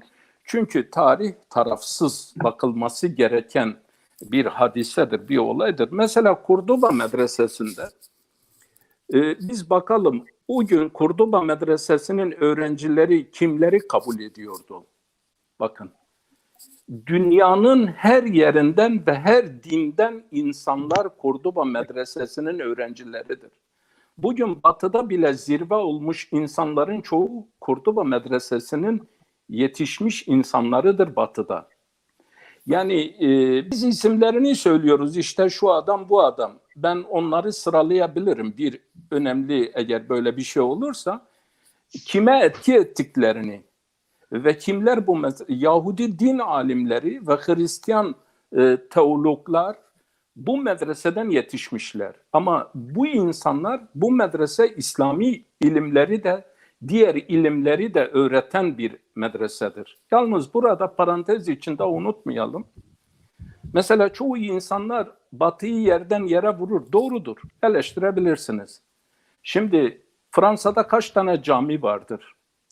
Bizim mahallede bir tanesi bir kilise açsın. Bakalım başına ne gelir? Yani biraz da kendimize bakalım. Bir tanesi bizim bulunduğumuz mahallede gelsin de kendi kimliğini açığa vursun. Şimdi burada mesele öyle siyasi konjektör üzerinden, hamaset üzerinden değerlendirme değil. Meseleyi gerçekler üzerinde. Mesela Kurduba Medresesi'nin mezun ettiği Hristiyanlardan ve Yahudi din alimlerinden en büyüğü de hocam söylediği, ben şimdi isim tam aklıma gelmiyor, tarihçi hocam, Ekrem hocam. Ekrem hocam söyledi. Biz Endülüs'e baktığımızda iki şeyle öne çıkıyor Endülüs. Bir, kütüphaneleriyle. İki, çeviriyle. Diğer dillere çeviri. Burhanettin hocam dedi ki Osmanlı'nın tarihinde bir tane Kur'an çeviri yapılmamış. Bir tane kitap tercüme edilmemiş. Doğru diyor. Doğrudur. Ama Endülüs'te bakın bugün bile kütüphanelerde mevcut olan kitaplar onların çevirileridir. Yani ciddi bir çeviri yaptılar. Onun için Doğu Batı arasında bir kaynaşma, bir izdivaç diyoruz. Bir birleşme, bir terkip oldu ve yeni şeyler ortaya çıktı. Hatta mesela bunu sadece mantık sahasında alacak olursak, ben geçenlerde de böyle bahsetmiştim. Demin bir izleyicimiz yazmıştı. Yani neden bu bizim kaderimiz mi? İnşallah o konuyu ileride böyle konuşalım. Fakat bir İsavucu'ya baktığımızda, Monitulab'a baktığımızda, daha başkalarına baktığımızda o dönemlerden sonra böyle bir şey ortaya konmamış. Yani o insanlar öyle bir çalışma ortaya koymuşlar ki ilim kimliğini öne çıkarmışlar, bilgi kimliğini öne çıkarmışlar ve Müslümanlık insanlık kimliği üzerine inşa edilmiş. Şimdi biz Müslümanlıktan bahsediyoruz ama adamın kişilik sorunu var. Yani kişiliğinde sorun olan bir insanın dini sorunları, yani dini kabul nasıl olacak? Ben oraya fazla girmek istemiyorum. Herkes düşüncesinde hürdür, serbesttir. Yalnız ben mesela Fransa'da biraz kaldığım için biliyorum. Grande Mosquée var mesela Fransa'da. Mosquée. O büyük cami. O aslında bizim Diyanetimiz 30-40 senedir cami yapıyor. Keşke bir Fransa'ya gitseydi, o camiyi görseydi, bir model olarak alsaydı. Yani biz ne Sultan Ahmet'i model aldık, ne Sultan Mehmet'i aldık, ne bir şey. Yani orada ben o caminin kısa bir şeyini vereyim. İçini gezdim, hayran kaldım, kafesinde, restoranında. Dikkat ederseniz Türkiye'den Osmanlı son dönem Cumhuriyet aydınları da gittiklerinde öğrencilerin buluştuğu yer oradır. Fransa'ya okuyanlar ister İran'dan, ister Türkiye'den, ister başka yerden gidenler hem bir restoranı var, hem kafesi var, hem bahçesi var ve içine de gittiğinizde biraz da El Hamra'yı andırıyor. Ve 5. Paris'te. Şimdi baktığınızda bu insanlar bunu 1926'da 1800'lerde başlamışlar. Fakat araştırmışlar Osmanlı'ya. Cumhuriyet kuruluyor. Cumhuriyet kurulunca diyorlar şu camiyi yaptık. Yani Osmanlı için. Bu camiye bir imam. Diyorlar ki bizim öyle bir şeye ihtiyacımız yok. Ondan sonra Mısır'a veriyorlar.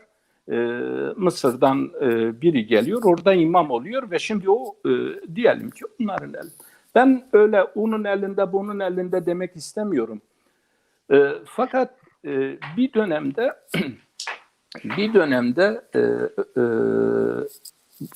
Fransa şimdi de mesela belki nüfus itibariyle Müslümanların en yoğun yaşadığı ülke olmasının büyük sebeplerinden biri Fas, Tunus, Cezayir. Orada Marukların en yoğun olduğu, çünkü karşı karşıyadırlar. Ve bir de Afrika'da birçok Afrika ülkesi onların sömürgesi altında. Oradan insanlar oraya geliyor. Fakat benim burada anlatmak istediğim daha çok Müslümanların o gün Avrupa'ya etkisi savaşla değildir, ilimledir, bilgiledir. Rasathaneler, mesela El Kurduba medresesinin müfredatına bakalım. Müfredatını alalım böyle önümüze. Bugünkü ne modern batıda ne doğuda öyle bir müfredat daha ortaya konulmuş değildir. Yani hangi kitapları okutmuşlar? Hangi kitaplar şey olmuş? O günün şartlarında yani 1800'lerde 1800 diyorum. Yani 800'lerde 900 yıllarında bu adamların ortaya koydukları bir müfredat vardır. O müfredatlar nasıl böyle gelişmiş? Ben bulunduğum İskandinav ülkeleriyle ilgili bir kısa bilgi vereyim. İskandinav ülkelerine Müslümanlar nasıl gelmiş? Osmanlı döneminde buraya gelen burada bir köy vardır. İsveç'te onların ismiyle anılır. Buranın postahanesinin üzerinde de Osmanlı turalarından bir tura vardır. Demirşah zamanında buraya bir askerler gelmiş. O askerler onu buraya getirmişler. Buraya getirince de buraya yerleşmişler ve onların nesli var. Yani burada 300-400 hanelik bir şeyleri var yani İsveç'te. Fakat İsveç, Finlandiya, Estonya yani Baltık ülkelerinin de bir kısmı biliyorsunuz Bediüzzaman Rus esaretinde Sibirya'da kalınca Tatarlar daha önce de Tatarlar buraya gelmişler ama benim esas Tatarların bu İskandinav ülkelerinde İslamiyet'e ön ayak olan Tatarlardır. Hocam onların anlattığı, ben biraz ona ek ilave yani burada olan. Bediüzzaman 1918'de esaretten dönünce Finlandiya üzerinden hatta bir araştırmacı, tarihçi benden istedi. Dedi ki o bölgeyi biliyorsun. Acaba Bediüzzaman'ın o günkü oradaki çünkü oraya istasyona geliyor, oradan sonra Berlin'e geçiyor. Yani siz oranın fotoğraflarını bana gönderebilir misiniz? Dedim göndereyim. Ben 1940'larda Tatar Türklerinden, Tatarlardan Şakir Abdurrahman bu Bediüzzaman'ın tarihçi hayatında 1957'de mektupları var. 2 tane mektubu var. Tahminimce sözlerin arkasında. Şakir Abdurrahman. Çünkü mektuplaşıyorlar. 1940'larda o alim biridir. Tampere bir de Helsinki merkezde 2 tane cami açıyor. Tabii ki Tatarlar İsveç'e de geliyor, Estonya'ya da gidiyor, Almanya'da da var. Tatarlar bu bölgeye biliyorsunuz. Türkiye'de de çok Tatar vardır, Tatar köyleri vardır, Suriye'de vardır, başka coğrafyalarda vardır. Bunların 1700'lerden 1800'ler yani böyle günümüze kadar Kırım Tatarlarının bir sürgün hayatları vardır. Mesela o değildir. Fakat Bediüzzaman oraya gelince Berlin'e de gidiyor. Berlin'de bir otelde 6 ay kadar kaldığını, zaman zaman İsviçre'ye, Fransa, o Avrupa üçgeninde de gezdiğini, ben sonra o Abdurrahman Şakir Hazretlerinin kızıyla gittim, görüştüm, bir mülakat yaptım. Kütüphanesi vardı. O dönemde 1940'larda Araplardan, Arap şeyhlerinden, alimlerinden onu ziyaret eden çok fotoğrafları vardı. Yani gelip Finlandiya'da onun o camileri açmasına 2 tane cami halinde biri Tampere bölgesinde, biri Helsinki merkezde. Böyle çalışmaları olmuş, gayretleri olmuş. Orada da defnedilmiş yani Helsinki'de mezarı. Onun kızının ismi de Saide'ydi. Yani Bediüzzaman'ı tanıdıktan sonra Said ismini müennes olarak Saide kendi kızına isim olarak veriyor. Öyle bir görüşmem olmuştu. Şimdi İsveç'te Müslümanlar şunu diyeyim, ben bir devleti ben devleti kutsama düşüncem yoktur. Devlet insan için vardır. İnsan kutsalsa zaten devlet kendisinden kutsal olur. İnsanı devlete kurban eden düşünceye katılmıyorum. İnsan kutsaldır. İnsan olmasa devlet olsa ne yazar? Yani insan yok. Onun için bu mantığı vatanı severim, devleti de severim ama insanı daha çok severim. Çünkü insan varsa mekanın kutsiyeti olur, mekanın değeri olur, kıymeti olur. Bu ayrı bir tartışma. Burada Müslümanların İsveç hükümeti her Müslüman hangi grup olursa olsun, hangi cemaat, hangi hizip ve hangi Hristiyan, hangi dine mensup olursa, mezhebe mensup olur, ister Ortodoks, ister diğeri, Protestan, Katolik, istediği yerde ibadethane açabilir. Devlet buna destek de veriyor. Yani burada ibadetle fikir, düşünce özgürlüğü önünde hiçbir engel yoktur. Hatta İskandinav ülkeleri dernekler cennetidir. Çünkü senede derneklere yapılan para yardımı çok üst düzeydedir. Müslümanların İsveç nüfusu içindeki oranı şudur: 8,1'dir. Bu da İsveç 10 milyondur. 8,1, bu da 810 bin Müslüman var demektir. Yani bu oran böyle nüfusa göre azımsanacak bir oran değildir. Müslümanlar burada okullarını açabilirler. Kendi ana dillerinde, kendi inançlarına göre de istediği dili öğretebilirler. İstediği inancı da kendi çocuklarına verebilirler. Burada inanca yan bakmak, fikre yan bakmak yoktur. Yani herkes eşittir.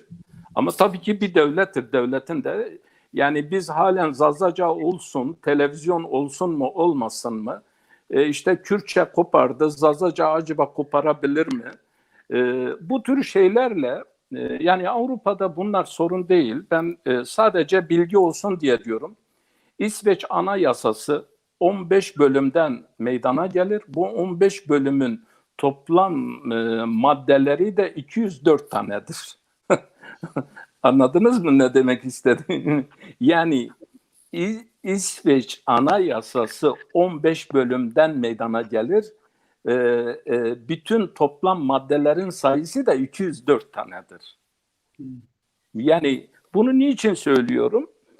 Yani devlet yapılanması ve şekli birinci maddedir. İkinci madde hak ve özgürlüklerdir. İkinci madde bölüm. Yani ikinci bölüm hak ve özgürlükler. Burada mesela İbn-i Rüşd okulu var.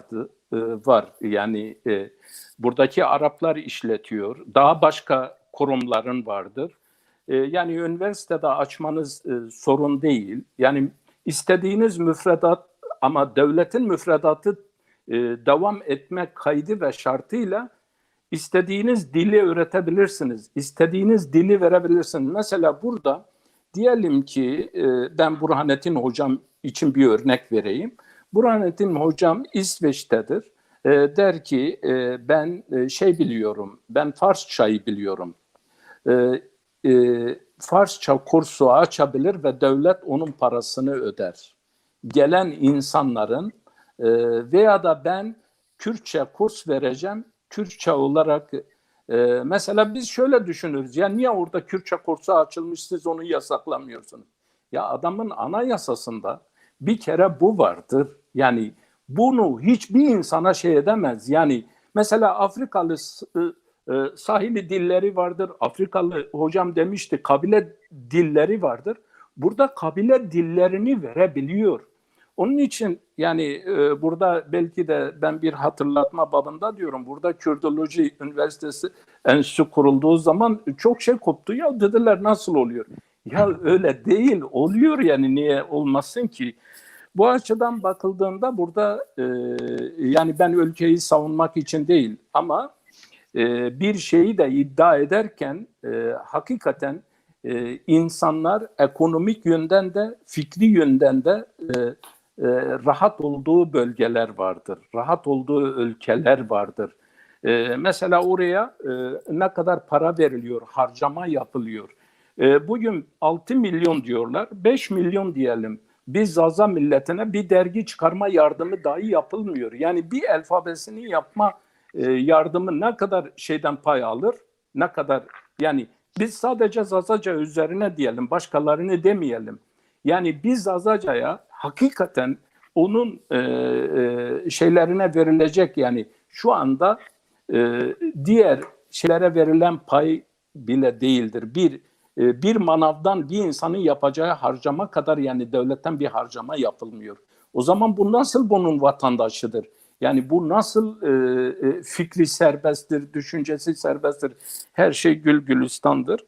Ben burada sadece şunu diyorum, burada Müslümanların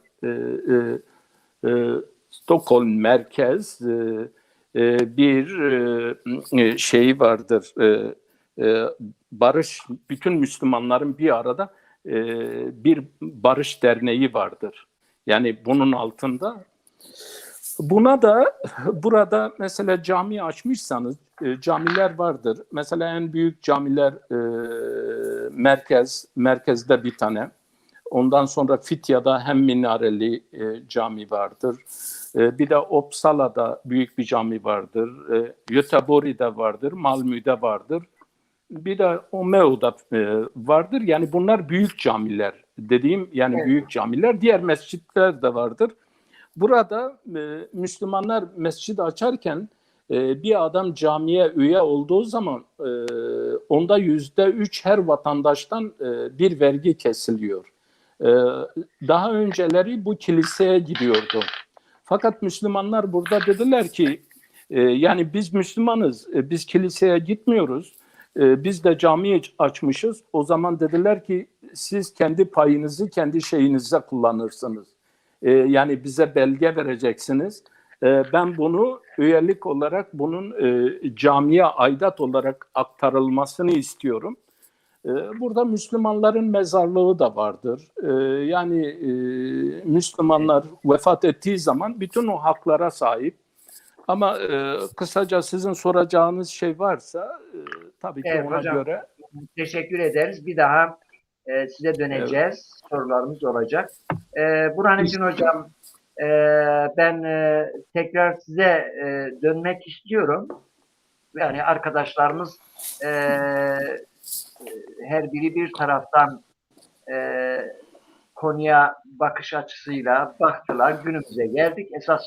Esas konumuza, yani bu kadar özetledikten sonra bugüne gelmek istiyoruz. Zaman zaman böyle bir şey anlatın. Hocam bugüne gelin diyorlar. Hayatın gerçeklerine, yani bize hep tarih anlatıyorsunuz da tarihin bugündeyiz. Evet, bugüne bize ne veriyor? Hocam, Burhanettin Hocam,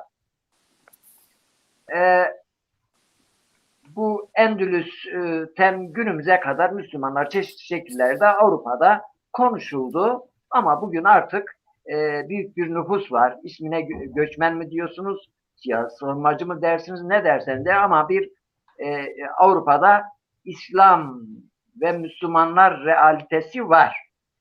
Ve özellikle ülkemizden Avrupa'ya göç edenlerin çoğu da Almanya'dadır ve 1950'lerden itibaren oraya gittiler.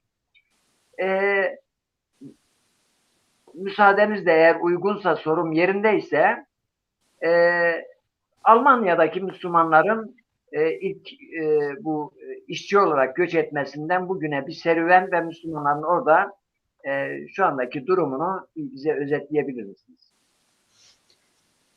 Bence uzun bir konu zamanda geçiyor.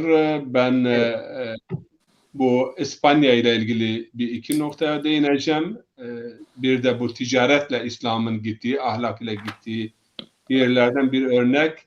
Bir de İsveç ile ilgili çok önemli bir husus. İsveç kanunlarında bunu bilmemiz lazım.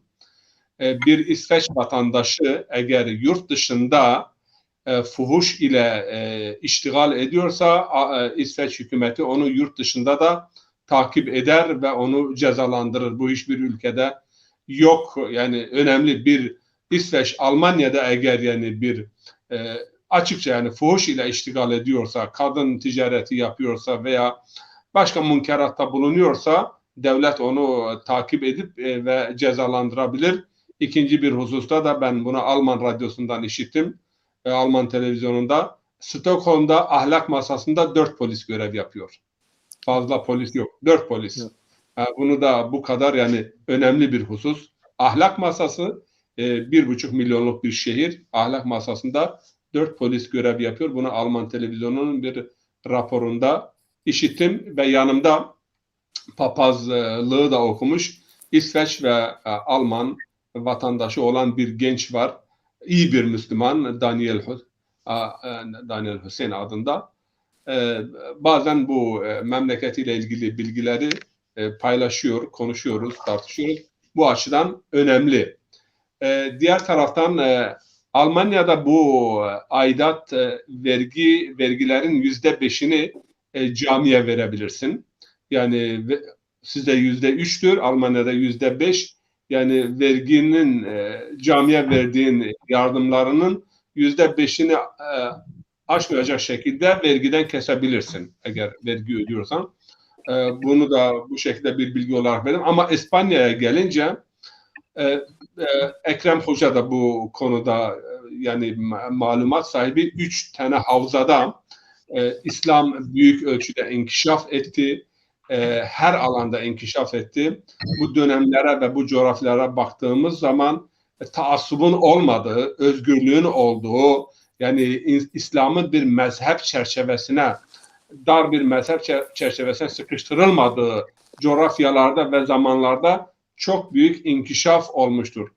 İspanya bu konuda biz Almanya'daki yani çok kültürlülük ve multikültürel diyorlar, multikültürel Gesellschaft, çok kültürlü toplumdan bahsedilirken hep İspanya örneği verilir ve henüz İspanya örneğinin yakalanmadığı, yani hiçbir ülkede İspanya örneği yakalanmış değildir.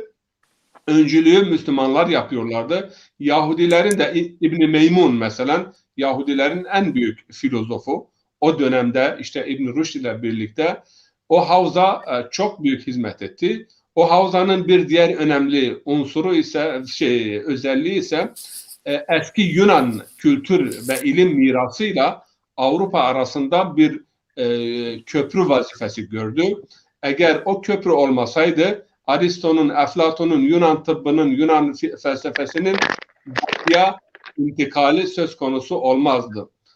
Batı'yla Batı, yani bugünkü Avrupa'yla Yunan medeniyeti arasındaki köprü o köprüydü. O tercüme eserler filan. Yani bugün İbn Rüşd'ün Aristo metafiziği üzerinde, Aristo'nun eserleri üzerindeki şerhler, yazılar olmasa bunu açıkça ifade ediyorlar. Biz Aristo'yu ve Yunan ilim mirasını İspanya'ya borçluyuz. Bir diğer havza da biliyoruz ki mesela Maveraun Nehir. Yani Semerkant, Buhara, Harezmler döneminde büyük bir ilmi inkişaf oldu. O dönemde de mezhep taassubu veya grup taassubu veya cemaat taassubu söz konusu değildi. Veya Ali Buyi devleti ki Zazaların geçmişleridir de Ali Buyi 110 sene Bağdat'ta da hakim idiler. O dönemde de tüm mezheplerden alimler kendilerini gösterdiler, inkişaf ettiler. Yani fikir özgürlüğünün, ilmi özgürlüğün o olduğu dönemlerde, siyasetin ilme ve dine müdahale etmediği dönemlerde bakıyoruz ki yani Müslümanlar çok büyük hizmetler dünyaya takdim etmişlerdir. Tabii ki yani 700 senelik, 700 küsür senelik orada bir miras, büyük bir miras, çok büyük bir miras. Hakikaten Endülüs'ü yani hatırladığımız zaman içimiz yanıyor. Yani yanmaması mümkün değildir. Ama bunu nasıl ve neden elden verdik? Yani işte bunlar Müslümanlar safahata daldılar. Efendime söyleyeyim lale devrileri yaşamaya başladılar. Küçük küçük emirlikler oluşturdular. Bu emirlikler birbirleriyle uğraştılar. Aynı bugün yani Orta Doğu'da nasıl ki birbirleriyle uğraşıyorlar görüyoruz ki ve diğerleri gelip bize hakim oluyor. Bize medet veriyorlar. Herkes işte Amerika ne diyor? Amerika o şekilde yani birbirleriyle uğraşmalarının neticesinde İspanya'yı biz elden verdik. İspanya elden verilmemiş olsaydı bugün Avrupa kıtası bir Müslüman Muhyiddin Arabi gibi, İşbiliye'de doğdu. İbn Rüşd gibi birisi. Yani çok büyük yani oradan alimler yetişti. Aynı o şekilde yani Mavera-u Nehir Havzası ve Ali Buyi zamanında Khorasan Havzası. Bu havzalar yani düşüncenin önünde engel olmadığı zaman, fikirler serbest beyan edilebildiği zaman eser vermiştir, alim vermiştir. Ama bugün bakıyoruz ki birçok ülkede tek bir mezhep, yani A mezhebi, B mezhebi, C mezhebi. Bu büyük bir felakettir. Yani ilim için bir felakettir. Yani sen sadece bir kalıp, tek tip, tek mezhep, tek fikir, tek çizgi, böylece ilimin inkişaf etmesi mümkün değildir. Yani Bediüzzaman'ın güzel bir sözü vardır. İşte fesadı-ı efkardan barikayı hakikat tecelli eder. Yani farklı farklı fikirler olmadığı zaman, düşünceler olmadığı zaman bunların tartışması, bunların efendim söyleyeyim gündeme gelmesi, konuşulması olmadan barikayı hakikat tecelli etmez. İspanya bu açıdan bizim için önemli. Yine İslam'ın ticaretle gittiği ve ahlak ile gittiği ve bugün de belki en güzel, en iyi, en ahlaklı Müslümanların yaşadığı coğrafya Malay coğrafyasıdır. Malay, Endonezya, Malezya, Singapur. Yani oralardaki Müslümanlar bu Orta Doğu'dakilerin hile ve hurdalarını fazla bilmezler. Daha saftırlar, daha temizdirler. Hatta hacca gittiğiniz zaman görüyorsunuz en genç nüfus yani 25-30 arasında 20-25-30 yaşlarına gelip hac yapıp ondan sonra evleniyorlar. Ama bizim mesela coğrafyadan insanlar 70-80 yaşına geldikten sonra sanki hac çamaşır makinasıymış. İşte gidip orada bir tövbe edeyim, temizleneyim, gelip öleyim o şekilde. Halbuki Malay diyarından yani Endonezya, Malezya oradaki Müslümanlar oraya da İslam ticaret ile gitti. Güzel ahlak ile gitti ve orada çok derin yani bir şekilde kök salmış oldum. Fakat bunu da söyleyeyim o diğer bölümü biz inşallah önümüzdeki hafta yani Almanya'da çok konuşulacak çok sözler var. Avrupa'da Müslümanların siyasi durumu, Müslümanların hukuki durumu, Alman İslam toplumu şekilleniyor. İsveç İslam toplumu önümüzdeki yıllarda yani bu belki tek dil veya tüm Müslümanların yani bir dil etrafında toplanması bu birliktelik yönünde de önemli bir unsur olabilir. Tabii ki Ekrem Hoca İngiliz ve Fransızlara değindi. Onların İslam ile irtibatı çok daha geçmişe dayanıyor. Yani İngilizlerin Müslümanlarla irtibatı 600-700 senelik kolonyal geçmişten dolayı Hint Yarımadası'nda tutun daha öncelerine kadar da gidiyor. Fransızların da hakeza. Almanlar belki Avrupa ülkeleri içerisinde İskandinav ülkeleri yani İsveç, Norveç, Finlandiya falan değil. Almanlar 200 senedir yani Osmanlı ile birlikte. Ama ticaret konusunda İran'la ilk ticari bağlar kuruluyor. Hamburg şehrin özel olarak İranlı tüccarlarla Hamburg şehrinde limanı kullanmak, Avrupa'daki ikinci büyük liman bir anlaşma imzalanıyor ve o zamanlar 1950'lerde en fazla yoğun nüfus, kalabalık nüfus Hamburg'daki ikinci büyük şehirdir, İranlılardır. Ve en büyük cami o zaman bulunduğumuz bu cami inşa ediliyor. Rahmetli Necmettin Erbakan Hoca Hazretleri de gelip burada bu camide Türk işçilerine hitap ediyordu. 20 sene sonra Merkez Camisi inşa edildi. Tabii bu detayları inşallah bir sonraki programımızda gündeme getireceğiz. Ancak hukuki olarak Müslümanların en fazla hak ve hukuka sahip olduğu ülke ise İngiltere'dir. Tabii İngilizler bu konuda yani siyaseti iyi bilirler. İslam dünyasıyla çok uzun geçmişe dayalı ilişkiler olmuştur. Hukuk açısından yani Avusturya ile İngiltere 10 sene öncesine kadar yani rekabet halindeydi. Avrupalı ülkelere model ülke kim olabilir? Ancak bu son dönemlerde aşırı sağcı hareketlerin yayılmasıyla ve sağ eğilimli hükümetlerin Avusturya'da ve bilhassa da Türk düşmanlığının yaygın olduğu bir ülke, Müslümanların birçok haklarının kısıtlanması gibi bir durumla karşılaşıyoruz. Halbuki İslam her yerden önce Avrupa'da, Avusturya'da resmi din olarak kabul edildi. 1908'de İslam Avusturya'da resmi din olarak kabul ediliyor. Çünkü o zamanlar Habsburglar yani ailesi var. Habsburg'a bunlar Boşnak, işte Macar, Avusturya Macar İmparatorluğu, Boşnaklar da bu imparatorluğun bir parçası olduğu için 1908'de İslam Avusturya'da resmi din olarak kabul ediliyor. İşte ama henüz Almanya'da eyaletler bazında resmi din olarak kabul, ama devlet nezdinde resmi din statüsü henüz elde edilmiş değildir. Bu yönde çalışmalar vardır inşallah. Yani Müslümanların sayısı, cemaatleri, hukuki durumları, sıkıntıları, meydan okumalar ve bu konuları önümüzdeki programa inşallah biz taşıyalım. Daha fazla izleyicilerimizi de yormayalım. Ben burada noktalıyorum, yani söylenecek çok var ama burada noktayı koyuyorum. Süleyman abiden bir dinleyelim. Ondan sonra mikrofonu artık kime verirseniz verin, buyurun. Süleyman abim, sen ışığı yani önüne alman lazım. Onun için soluk çıkmış senin şeyin. Yani ışık önden sana vurması gerekiyor, evet. Kendisi ışık. Kendisi ışık. Nur saçan olmuşsun, nur saçan olmuşsun. Nur Böyle saçan. Ben zaten yaşım itibariyle solmuşum. Önemli değil. Sen solmazsın yani. Sen nasıl, ışık nasıl solar?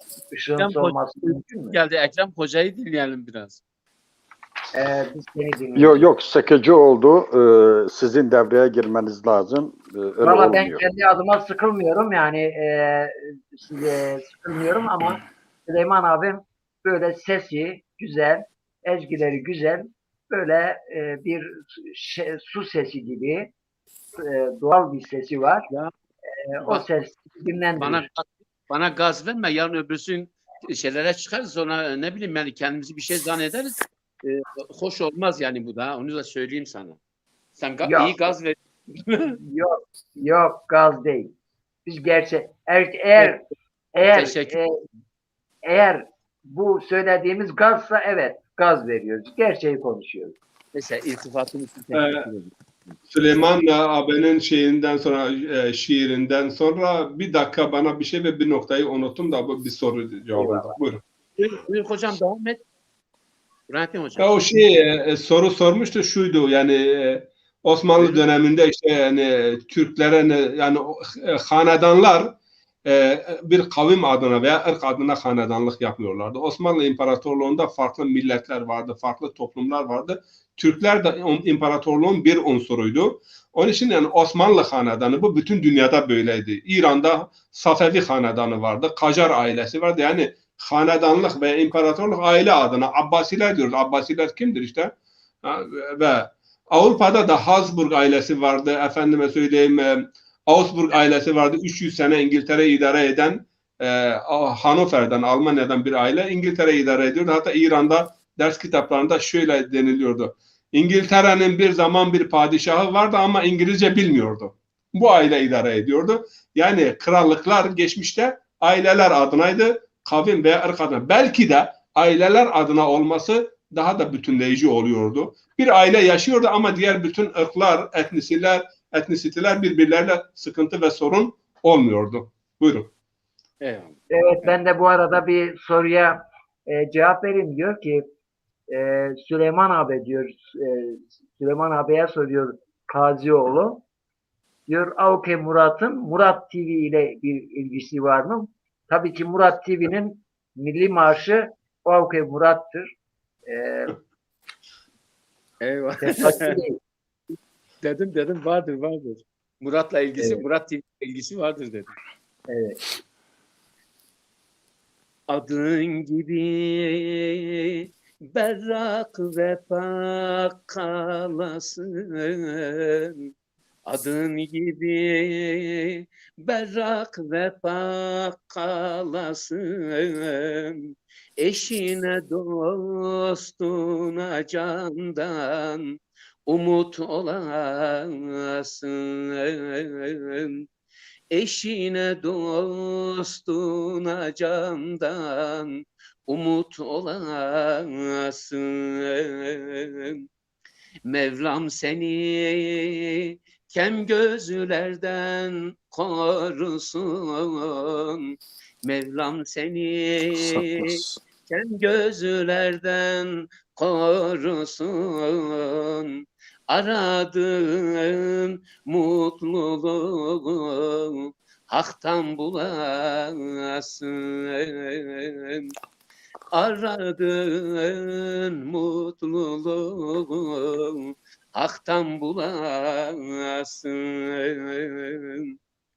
Rabbim sana acı keder vermesin.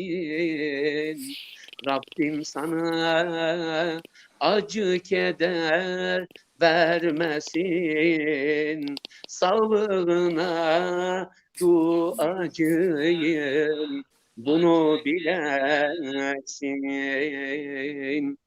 Sağlığına duacıyım, bunu bilesin. Güler yüzlü, şirin sözlü meleğim. Güler yüzlü, şirin sözlü meleğim. Kötü günler bitti artık, geri gelmesin. Kötü günler bitti artık, geri gelmesin. Kızım sana hakkım helal hoş olsun. Kızım sana hakkım helal hoş olsun. Ölene dek kalan ömrün hayırlı olsun. Ölene dek kalan ömrün hayırlı olsun. Hep beraber acı günler yaşadık. Hep beraber acı günler yaşadık. Çektiğin acılar canım ödülün olsun. Çektiğin acılar canım ödülün olsun. Evet. Yüreğine sağlık. Yürekten alkışlıyoruz. Çok teşekkür ederiz. Çok Onu da- teşekkür ederiz. Sağ olasın, var olasın Ekrem Hocam. Evet. Ekrem Hocam, şimdi demin bir kardeşimiz Kazioğlu diyor ki Kurtuba, yani Endülüs Emevileri Kurtuba şehrinde mi kurulmuştur? O konuda sizden bir miktar bilgi isteyeceğim. Bir de eğer zamanınız yeterse bir de Endülüs Emevilerinin modeli, demin Burhanettin Hocam bahsetti ama açmadı. Yani bu model ile ilgili Kurtuba modeli çok kültürlü bir model. Biz gene daha çok mesela Medine modeli diyorduk. Medine sözleşmesi, o da bir modeldir tabii esas da. Ama Kurtuba da güzel bir model olabilir mi? Bugünkü çağdaş dünyada, özellikle Türkiye'de. Bu iki sorum var size. Teşekkür ederim. Şimdi Gazi Bey kardeşime de burada saygı ve hürmetlerimi iletiyorum. Onu gerçekten çok seviyoruz. Müsaade buyurursanız Burhanettin Bey hocam buradayken İslam modülüne ne derece Mekke Sözleşmesi'ne uyup sağlamadığını, Hudeybiye Anlaşması'na mı yakındı veyahut da Mekke dönemindeki şeye mi yakındı, o konuyu onun takdirine bırakıyorum.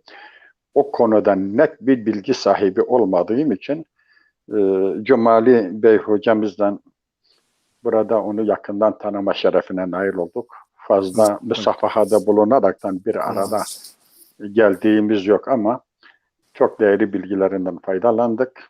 Hocalarım varken benim de diğer arkadaşlarım çok iyi bilir. Olmazsa olmaz bir kaidem vardır. Abdullah hocam siz de biliyorsunuz. 40 yıldır beraberiz, tanışıyoruz. %90 bildiğim bir şeye muhtemelen iyi bir bilgi diyorum. %99 bildiğim bir şeyi kuvvetli bir delil diyorum.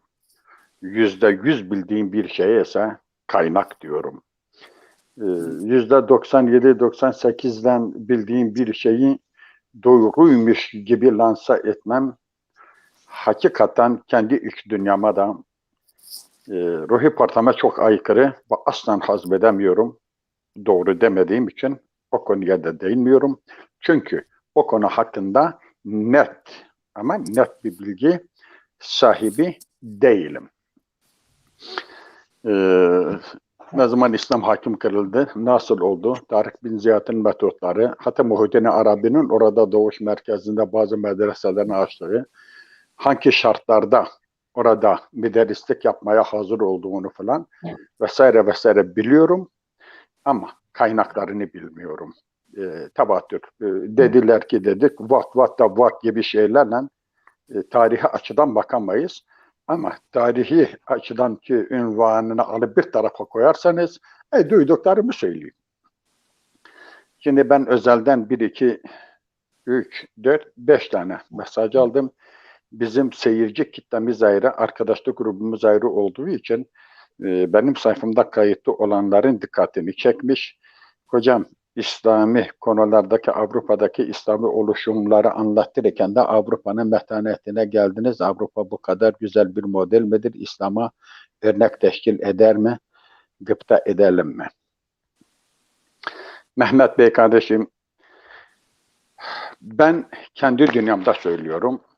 Avrupa oldu olalı. Milattan önce 3000 yılından beri Avrupa'yı hasbir kadar irdeleyen bir kardeşiniz olarak aslan Avrupa medeni olamamıştır. Ve bugün de medeni değil. Avrupa hep vahşidir. Vahşidir. İnsan hakları, emresel beğenemesi, hukuki yönleri, şuyu değerli hocam, Cumali Bey hocam da değindi. Şu kadar cami var, şurada büyük cami var. İslam'da en güzel hukuki yönden İsviçre ve İngiltere dediyse de bir yönünü ele aldılar, kimse methetmedi. Avrupa'daki insan hakları budur. Kendi insanlarına insan hakkı var, dışarıdakine değil. Gayrimüslime değil. Fransa'da camilerin 73 tane caminin kapatıldığını son 2,5 yılda çok iyi biliyoruz. Başörtülerinin camiye gidemeyeceklerini, okuldan attıklarını biliyoruz. Hangi bacımızın, hangi isimli avukatın, hangi tarihle kararla, hangi emsal kararla okula geri döndürüldüğünü biliyoruz. Onlar ayrıdır. Avrupa şudur. Bir demokrasi tanımı var. Sakın ha halkın kendi kendisini idare etme yöntemine demokrasi denir değil. Senin benim gibi düşünmene demokrasi denir. Yani eğer sen annen benim annem gibi giyiniyorsa ben seni severim. Senin mutfağın benim evimde ise, yani geçim kaynağımı senden besliyorsam, yeraltı zenginlik kaynaklarını bana peşkeş çekiyorsan sen insansın, üstünsün, iyisin. Hayır. Eğer sen bana bu kapıyı kapatırsan insan bile değilsin. Avrupa insan hakları kendi insanı, kendi vatandaşı, kendisi gibi düşen, kendi değer arzularına paralellik arz eden insanlar için vardır. Avrupa vahşidir. Suriye'den gidenleri gördük. Nasıl kapılarını kapatırlar? Aç, susuz, perişan. Teknelerini de iğnelerle batırarak yani denizlere gömmek istediklerini çok iyi biliyoruz. İnsan değil miydi? O bir insan değil mi? İnsan olabilmesi için Fransızca, Almanca veya İngilizce konuşması mı gerekiyor? Biz Fas'ı biliyoruz. Cezayir'i. Cumali Bey hocam dedi ki Fransa genelde Afrika ülkelerindeki sömürgesi. Evet. Afrika ülkelerini Akdeniz'e sahil boyu olan Fas, Cezayir, Tunus, Libya, Mısır gibi ülkelerinden tut, Çat ve diğer Orta Afrika ülkelerine kadar gidin. Yıllık 500 milyar dolar geliri var yıllık. Pandemiden önceki Türkiye'nin geliri 83 milyar dolardı, senin bütçen bu kadar. Artık mukayesesini siz yapın. Ben Avrupa'nın da insan hakları olduğuna asla inanmıyorum. Yani annene söyle benim annem gibi giyinsin, babana söyle kafayı kiraya versin, benim babam gibi düşünsün, benim duygu düşünceme, inancımın aykırılık arz etmesin. Ben hangi yemeği seviyorsam senin sofranda o taamda bulundur. O zaman ben seni bir nebze olsa içeri almasam da dışarıdaki bahçedeki direğe bağlarım. Yani burada karpuz yesem kabuğunu sana atarım, kemir orada gibi bir sevgi var. Yani ya ben şimdi bakın Avrupa'da Belçika, İspanya, İsveç, Norveç, Hollanda, Danimarka, Lüksemburg gibi ülkeler monarşi değil mi? Hani demokrasi vardı? Monarşi. Yani Japonya, Malezya, Kamboçya bunlardan değil mi? Niye bunlar Orta Asya'da bazı ülkelere iyi bakıyorlar? Nereye? Suudi Arabistan'a biraz iyi bakıyor. Birleşik Arap Emirlikleri'ne iyi bakıyor. Kuveyt'e iyi bakıyor. Katar'a iyi bakıyor. Bahreyn'e iyi bakıyor. Umman'a iyi bakıyor. Ürdün'e iyi bakıyor. Bir de Fas'a. Neden mi? Çünkü onlar da oligarşi devletler. Demokrasi değil. Oligarşi, krallık. Sen benim gibi düşünüyorsun. Benim paralelimden gidersen sen iyi bir insansın. Onun için Avrupa'da o gözden bakmayalım. Değerli kardeşim Mehmet Bey soruna şöyle cevap vereyim. Değerli kardeşlerimiz bu konuda daha iyi hemfikirlerdir, daha fikir sahibidirler, orada yaşıyorlar. Burhanettin Hocam'ın bir sorusunu bana sordunuz. Niye o konuyu kısa kapattı? Lütfen hocam, ... Değerli kardeşim o konuyu yine de Burhanettin Hocam çıkarken ve de Cumali Bey Hocamız, tabii Abdullah Bey Hocamız da burada ilahiyatçı olduğunu hatırlatmakta fayda var. Onlara sorun. Dedim ya, güneşin ışığı altında mumun ışığından faydalanmak biraz ahmakça bir şey oluyor. Ben o konuya girmeyeyim. Ama şunu söyleyeyim. İçtihat kapısı mezhep. Bugün Burhanettin Hocam mezhepler kavgası var dedi. Maalesef Şii-Sünni çatışmasını görüyoruz. Bir de bu konuyu rahmete bağlayanlar var. Ümmetimin ihtilafı rahmettir hadisini mezheplere bağlayanlar var. Maşallah, maşallah. Ümmetimin değişik düşünmesinde, ihtilafta bulunması, istişarede de bulunması rahmettir. Bunu mezhebe bağlamayın. Eğer mezhep için söylenmişse kavgada rahmet var. Tamam. Şii-Sünni çatışması birbirine katlediyorlar. Irak'ta görüyoruz, İran'da görüyoruz, Yemen'de görüyoruz. Büyük kavgaları biliyoruz. Birbirlerine düşman olmuşlar. Maşallah rahmettir. Eğer bu hadis o yönlüyse Kur'an'ın ayetine mugayyerdir. Allah'ın ipine sımsıkı sarılınız, sakın tefrika düşmeyiniz. Mezhebi tahribat olayı. Mezhep bana göre, haddimi aşmak istemiyorum. Yok efendim Maliki, Hanbeli, Şafii, Hanefi, Caferi, Süiti, Sarasi, Harici, Vahabi, Şii, bilmem Caferi, şu bu falan vesaire. Benim bildiğim 93 tane mezhep var. Onu da kabul etmiyorum. Mezhep eğer bir imamın, burada imamlarımızı manevi şahsiyetleri huzurunda saygı ile eğildiğimi ifade etmek şartıyla söylüyorum. Oraya çekilmesin. Bir imamın, bir zatın, bir derviş, bir şehit, bir fesir, her neyse bir görüşüdür. Bana göre. Türkiye'de ne kadar imam varsa o kadar mezheptir. Çünkü mezhep imam görüşüdür diyebilirsiniz. Fakat onların ışığından faydalanmadan, yani bir matematik öğretmeninden faydalanmadan sinüs, kosinüsü, cebiri çözmeniz mümkün değil. Kendi başına çöküyorsan, çözüyorsan eyvallah. Oraya da öyle bir geçiş yaptıktan sonra diğer bir kardeşimin sorusuna vereyim. Türkiye'nin ismi Burhanettin Hocam zaten açıklık getirdiği Osmanlı 62 tane devlete hakimiyetini sürdüren devletin adı değil, imparatorluğun adıdır. 62 tane devlet yükselme Lale döneminde. Osmanlı padişahları 36 tane, Osmanlı padişahının tamamı Türkoğlu Türk değildirler. Yani tamamen saf. Annesi, babası Türk olan Osmanlı padişahı. Kanuni Sultan Süleyman'ın annesinin Türk olduğunu biliyoruz. Diğer bütün padişahlar Osman Bey'in de hanımı Bursa Tekfuru'nun kızı. Oradan başlıyor ta sonuna kadar geliyor. Türk değiller. Osmanlı Türk anlamında ise İran, Irak, Suriye ve bugünkü Yunanistan'da 402 sene Osmanlılar'da kaldı ama yine Yunan'dı. Bingöl hep Osmanlı'da kaldı ama yine Zazayım, Türk değilim. Suudi Arabistan 1932'de mi?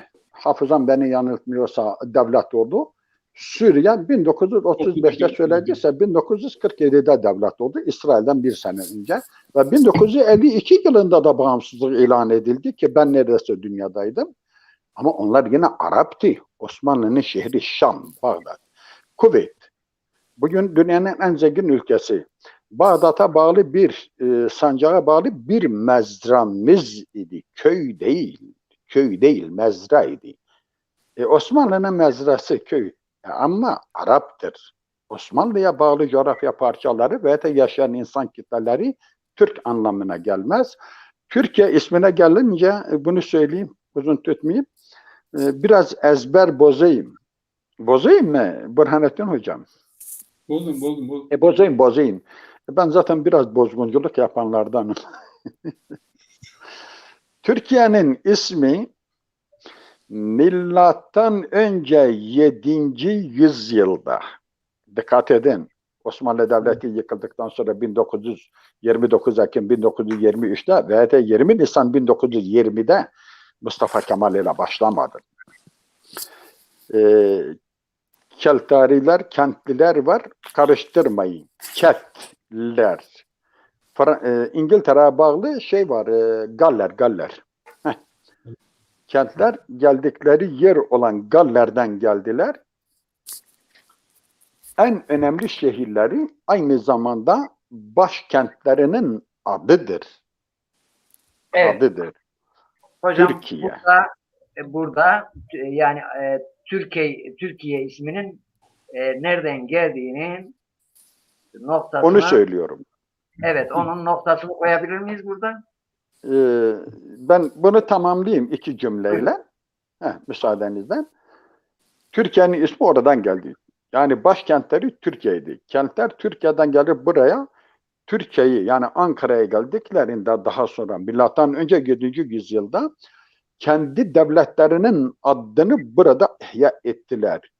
Türkiye dediler. 19. yüzyılda doğan yani İngiltere'de ilk cami, onu da söyleyeyim, ve İslam merkezini de açılan Abdullah Kulin 1856 yılından 1932 yılına kentler idare etmişti. Müslüman olduktan sonra İslamiyet'e yaptığı hizmetlerden dolayı 1893'te 2. Abdülhamit tarafından Britanya adalarını şehir İslamı olarak görevlendirmiştir. Bu İslam Türkiye Cumhuriyeti'ne yani buradaki adını almasından mütevellit. Bu biraz uzundur. Bu kadarla söyleyeyim değerli kardeşlerime. Türkiye'nin ismi çok eski bir isimdir. Sakın öyle Türkiye Cumhuriyeti döneminde Osmanlı'nın yıkılışından sonra Osmanlı külleri arasında direnen Türkiye Cumhuriyeti'nin adıdır demeyelim. Tarihimizi bilmek zorundayız. Bu vesileyle hepinize tekrar saygı ve hürmetlerimi gönderiyorum. Ben kısa sık sık bu zil sesini siz de duyuyorsunuz. Kulağımı götürdü. Bir yerden telefon arıyor. Siz de rahatsız oldunuz o sesten biliyorum. Kısa bir süreliğine oraya döneceğim. Tekrar aranızda olacağım inşallah. Eyvallah. Teşekkür ederim Sayın Hocam. Sağ olun. Var olun. Orada bir şey dinle ondan sonra git. Bu ihtilaf konusunda ihtilaf-ı ümmetin rahmetun o konuda sizinle ben aynı görüşü paylaşıyorum. Çünkü Kur'an-ı Kerim'de birçok ayette Allah-u Teala buyuruyor ki ihtilafa düşmeyin, sürtüşmeye düşmeyin. Yani onlar bildikleri halde veya inatla veya kıskanarak veya çekemeden dolayı birbirleriyle ihtilafa girdiler. Girmeyin. وَلَا تَتَفَرَّقُوا وَلَا تَخْتَلِفُوا Ayet böyle diyor. Ondan sonra Peygamber dedi ki ihtilaf rahmettir. İhtilafın manası Arapçada kelime köküne baktığımız zaman karşılıklı ziyaret, yani birbirlerine gidip değişik fikirlerde bulunmak rahmet gibi bir şey. Peygamberin evi anlatılırken mahteleful melaik deniliyor dualarda. Yani meleklerin gidip geldiği, gece ve gündüz mesela nedir? İhtilaful leyli ve nehar. Yani gecenin gündüzü, gündüzün geceyi takip etmesi. Müslümanların karşılıklı olarak birbirlerine gidip gelmeleri ihtilaftır. Bu rahmettir, bu ziyarettir. Yoksa yani farklı bin bir görüş ve sürtüşme, çatışma rahmettir. Allah Biz bu razı rahmeti olsun. görmedik. Hocam, Bu konu Abdullah görüşü Hocam beni paskullanmazsa şöyle yarım dakikalığına cevap vereyim. Burhanettin Hocam siz nesiniz? Ben Şiiyim. Cumali Hocam siz nesiniz? Ben Caferiyim. Süleyman Hocam sen nesin? Ben Hanefiyim. Abdullah Hocam sen? Ben Malikiyim, Selefiyim. Ekrem Hoca sen? Ben buyum. Şimdi oldu mu ayrı? Biri Şii oldu mu diğeri yan. Burhanettin Hocam nesin? Elhamdülillah ben Müslümanım. Abdullah Hocam sen? Ben de Müslümanım. Ya siz Cumali Bey Hocam Müslümanım. Birleştik mi? Birleştik. Ayrıcalık kalktı mı ortadan? Kalktı. Yani bu isimler bile bizi tefrikaya düşürüyorsa ben aldım bir tarafa koydum. Bir tanesine dedi böyle siz yanlış anlamazsınız diye söylüyorum. Dedi hocam sen hangi mezheptensin? Dedim ben mezhepsizim. Dedim şimdi desem ben Hazreti Ali'nin mezhebinden Alevi diyecek. Başka bir şey diyeceğim bu diyecek. Dedim ben Hazreti Ömer'in mezhebindenim. Dedi Ömer'in mezhebi neydi? Dedim mezhepsizdi. Peki dedi Peygamberimiz hangi mezhebe dahildi dedi onu öğreniyorum.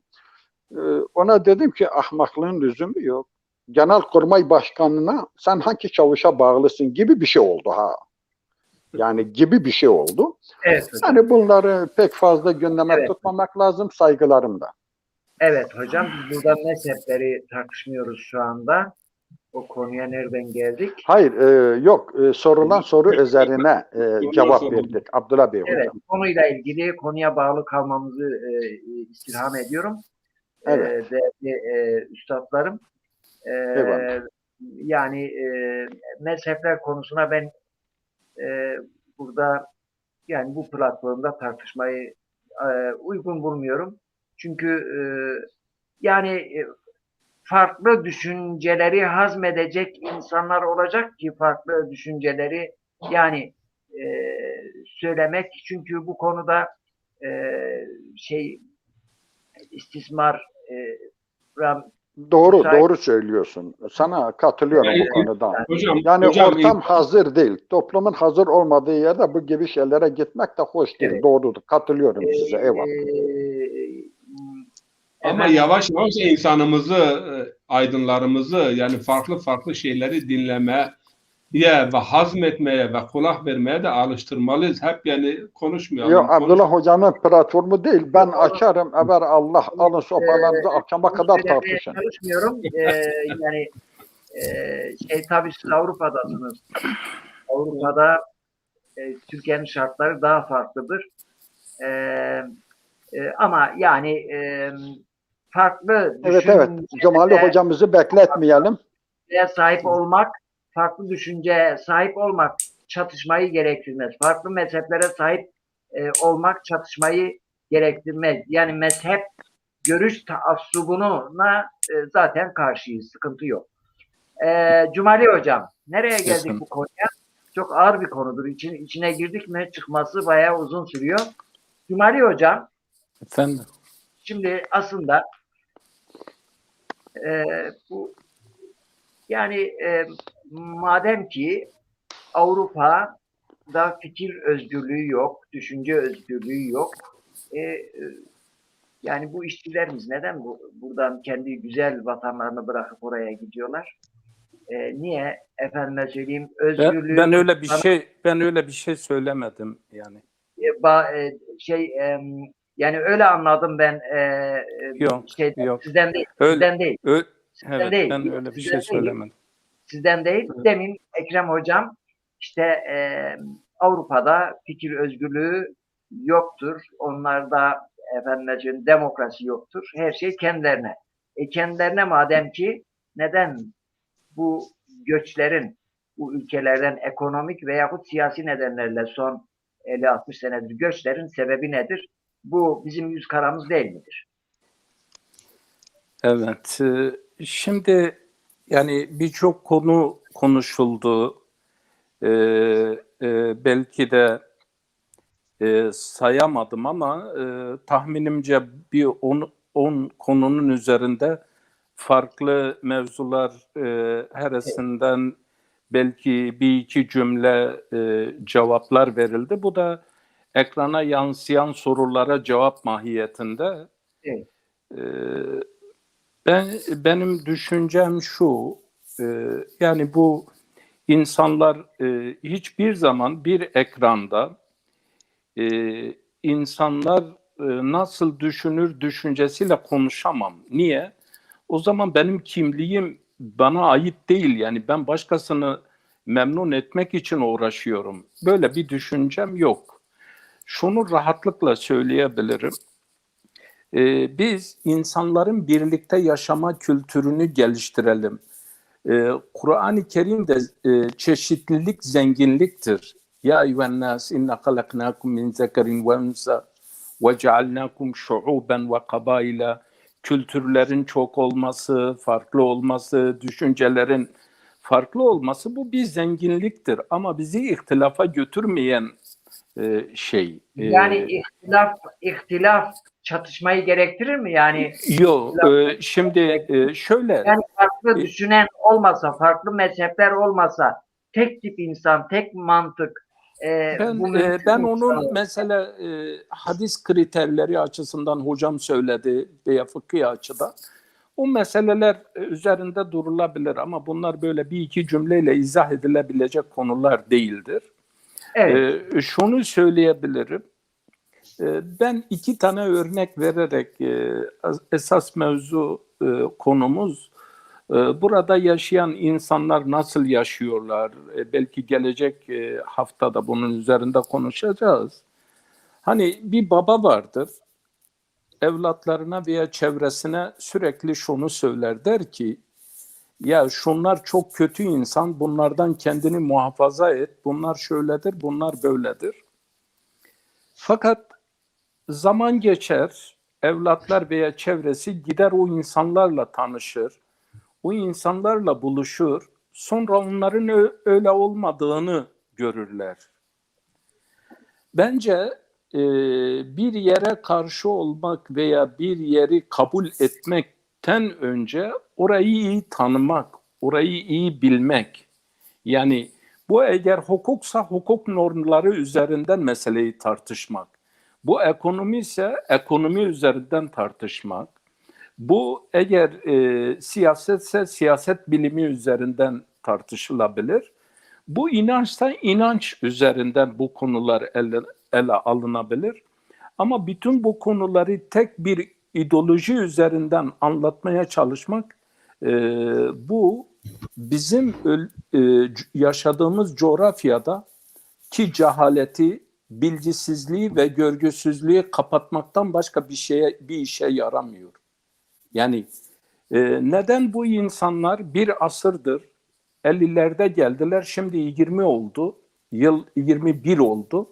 71 senedir bu Avrupa'ya gelenler niye dönmediler? Burada gerçekten sizin de buyurduğunuz gibi ben her insanın içinde bir aslan, vahşi insan talim ve terbiyeyle ehlileşir. Her insanda bu vardır, vahşet vardır. Fakat şu bir gerçek, eğer geçmişe gidersek, biri kraliyet, biri imparatorluk arasındaki fark nedir? Yani birisi kendi inancına dayanıyor, imparatorluktur. Bir de kendi inancına dayanıyor, o da kraliyettir. Yani şimdi tek tip adamla kral arasında siz birine halife demekle, birine de kral demekle ayrı olmuyor. İcraatta zulüm... Cumhuriyet demekle kraliyet demek arasında çok şey yok yani. Evet. Yani bunu demek istiyorum. Mesela o zaman adam der ki yani 800 sene, 400 sene senin o coğrafyalarda ne işin vardı? kendi ülkeni idare edeydin. Sen kendi kabilenden olmayan aşiretleri yok ettin. Ondan sonra iktidar oldun. Yani bu kavgaları ne din üzerinden ne de insanlık üzerinden kabul edebileceğimiz şeyler değildir. Bakın ben din de diyorum, insanlık da diyorum. Yani kanın dökülmesi, gözyaşının dökülmesi, insanların... Benim bir arkadaşım vardı, beni birkaç defa telefonla aradı. Ben bir dernek kuruyorum, seni üye yapacağım. Ben dedim ben olmuyorum. Israr etti. Dedim bak ben sana söylüyorum, ben üye olmuyorum. Niye dedi? Derneği de şu Dünya Barış Derneği. Dedim bak Barış Derneği diyorsun. Yarın senin kardeşinle bir komşun kavga ederse sen kavga edemezsin. Sen Barış Derneği'sin, sen taraf tutamazsın. Ya ama bu benim babamın oğludur kardeşim. Babanın oğlu da olsa yapamazsın. Senin şeyine bakın. O Müslümanlar Endülüs'te Müslümanı ayırmadılar, kayırmadılar. Herkesi insan kabul ettiler. Ve bugün Avrupa'da da çoğu bu kimliğini saklıyor. Niye? Geldiği zaman bir insan muamelesi görüyor veya da mesela ona belli ekonomik şeyler veriliyor. Adam diyor ki bura diyor iyidir. Ben niye diyor gideyim yine orada kan gözyaşı içinde olayım. Yani bu düşünce vardır. Ha bunlar şöyledir, bunlar böyledir, orası iyidir, bura kötüdür anlamında demiyorum. Şu cümleyle bitireyim. Bir örnek vereyim, kusura bakmayın. Belki bu yeri de değildir. Burhanettin hocam da şeyde değil. Muhammed İkbal o zaman Hindistan, Pakistan ayrılmamış. Hindistan Müslümanları biliyorsunuz benim dediğim Şakir Abdurrahman Hazretleri Hindistan'daki medresede ilim tahsil ediyor. Yani medrese ilmini görüyor. Sonra Mısır'a gidiyor. Sonradan da yok Medine'ye gidiyor. Sonradan da İskandinav ülkelerine geliyor ve buraya 1930'ların sonlarında 40'larda İslamiyet'i yayıyor. Bakın Müslümanlığı şey diyor. O zaman Hindistan'la Pakistan birbirinden ayrı değil. Hacılar haca giderken bizde bir ahlaktır. Hacılar haca giderken oradaki alimi giderler, ziyaret ederler. Sonra döndüklerinde de giderler, alimi ziyaret ederler. Niye? Orada getirmişler, misvak getirmişler, zemzem getirmişler, hediyeleri getirmişler. Onu o alime belki bir sarık, bir cübbe getirmişler, alime takdim ederler. Şimdi hacılar haca giderken gidiyorlar, Muhammed İkbal'i ziyaret ediyorlar. Biliyorsun Muhammed İkbal İslam hukukuyla Batı hukukunu iyi okuyan biridir. Çünkü İngiltere'de uzun zaman yaşadı. Kendi hayatından da okumuştum. Tahminimce onun hayatını yazan kişi de öyle diyor. Kendisine söyleyince bir defa bir gece teheccüdü kaçırmıştım diyor. O da şundan dolayı. Öyle bir yönü de var Muhammed İkbal'in. Evet. Mevlana'ya da çok hayran. Bu hacılar gidiyor. Sonra dönüşte geliyorlar. Tekrar Muhammed İkbal'e gidiyorlar. Muhammed İkbal'i ziyaret edince ona işte misvaktır, zemzemdir, hurmadır takdim ediyorlar. Şimdi Muhammed İkbal dönüyor diyor ki ben sizin bu hediyelerinizi kabul etmesem olmaz. Siz bu kadar yol gittiniz geldiniz. Hediyelerinizi kabul ediyorum ama size sormak istiyorum. Siz haca gittiniz mi? Diyorlar gittik. Beytullah'ı gördünüz mü? Gördük. Ziyaret ettiniz mi? Ettik. Siz Medine'ye gittiniz mi? Medine'ye gittik. Oradaki sahabileri, Efendimiz'i ziyaret ettiniz mi? Ettik. Diyor siz bana bu hediyeleri getireceğinize Hazreti Ebu Bekir'in sıdkını, Hazreti Ömer'in adaletini, Hazreti Osman'ın iffetini, Hazreti Ali'nin de ilim ve şecaatini getirseydiniz ancak ümmeti ayağa kaldırabiliriz. Valla bunlarla ümmet ayağa kalkmaz. Bence tartışacağımız konu bizi ileriye götürecek şeyler üzerinde durabilirsek bugün, yani diyor ki şimdi bu misvakla, bu zemzemle veya hurmayla biz bunu ümmeti niye? Ümmet neyle? Doğrulukla ayağa kalkar. Bediüzzaman Hutbe-i Şamiye'de bir yerde doğruluk ölmüşse, diğer taraftan da diğerinin kötülüğü bizim o yaptığımız şeyi meşru kılmaz. Yani Onlar zaten zalim zalimdir, hain haindir. Ama biz kendimize dönüp gerçekten böyle bir şeyin temsili noktasında mıyız? İlim olarak, şey olarak inşallah önümüzdeki hafta belki bu konuya değiniriz. Ama insanlığı ayağa kaldıracak Endülüs'te ben onun için dedim onların müfredatına bakalım. Yani Endülüs Kurdoba medresesinin müfredatı bugün bile yani biz kendimizi kusura bakmayın İmam Hatip'le işte İmam Hatip'te bu vardır bu vardır ama ne vardır kardeşim? Hepsini toplasan Elfiye'nin 2 tane beyti etmez yani. Yani bununla dünyaya kimse de böyle bir şeyle yani bakmaz. O açıdan kusura bakmayın ben bütün şeylere teşekkür ediyorum, hürmet ediyorum, saygılarımı sunuyorum. Çok teşekkür ederim. Özellikle kesinlikle biz Muhammed İkbal'e getirmeniz ve bu şekilde bağlamanız gerçekten çok güzel oldu. Zaten Allah razı olsun. 2 tane mütefekkirimiz var. Onların ismini duyduğumuz zaman bu da adamların bir maneviyatı mı var nedir? Etkisi çok fazla oluyor. İsimleri bile söylenmesi barış anlamına geliyor, düşünme anlamına geliyor, uzlaşı anlamına geliyor. Bu 2 isim barış, düşünme ve uzlaşıyı temsil ediyor ki burada bir cümleyi söyleyeyim. Bir cümleyi söyleyeyim Abdullah Hocam. Madem onu dediniz, merhum Ali Şariati'nin bir sözü aklıma geldi. Düşünce doğru olmazsa doğru bilgi olmaz. Doğru bilgi olmazsa doğru inanç olmaz. Bence bu her şeyi ifade ediyor. Düşünce doğru olmazsa çünkü bilginin kaynağı düşüncedir. İnancın kaynağı da bilgidir.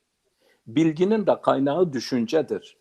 Bunlar birbirine bağlı şeylerdir. Eğer gerçekten doğru bir inanç istiyorsak doğru bir bilgi. Doğru bir bilgi de istiyorsak doğru bir düşünce gerekir. Yani düşünmenin pozitif olması. Böylelikle sözlerimi bitireyim. Kusura bakmayın çok konuştum. Çok teşekkür ederim. Yani konuyu hakikaten güzel bağladınız. Ben size hasreten özellikle çok teşekkür ediyorum. Ben de hürmet ediyorum. Artık saygı gerisini sunuyorum. Süleyman abiye çok Süleyman abi saygılar. Bundan sonra Hitamuhum misk. Misk. Bundan sonra Keke Süleyman'ın işidir. İşte bizim de bir Mevlana'mız olsun istiyoruz. Bir Muhammed İkbal'imiz olsun istiyoruz. Neden olmasın? Zazalarda da böyle isimler niye çıkmasın? Çabalarsak, uğraşırsak çıkarlar yani inşallah. Tohumu Süleyman abi atar.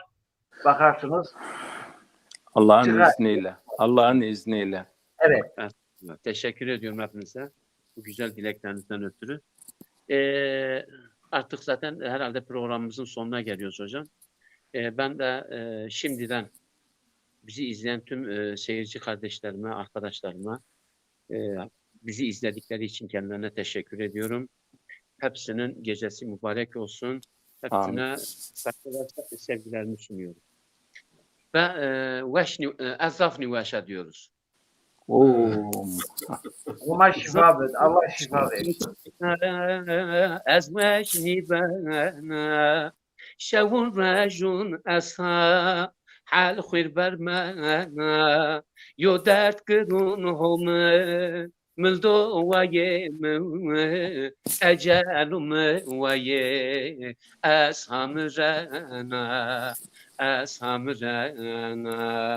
یو درد کرون هم ملدو وایه اجلم وایه اسام رنا انانی وشی اشخی سبنا سروشنا زرون کلی حالیانا ان علت پیسهم کشن ویم دت مگرون وی از همرنا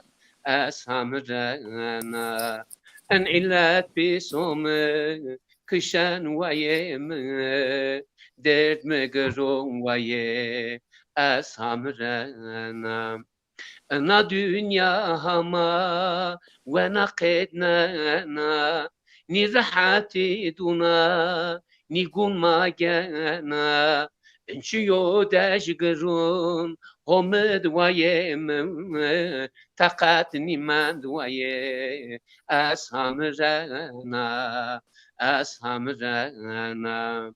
enchiyo dashgurun homid wayem taqat ni man waye ashamrana Ertuğrul vun dünya mirni hayana Penderdun kulun az hak edyana Vahdi khalas Çinya vaye mahalalık vaye ashamrana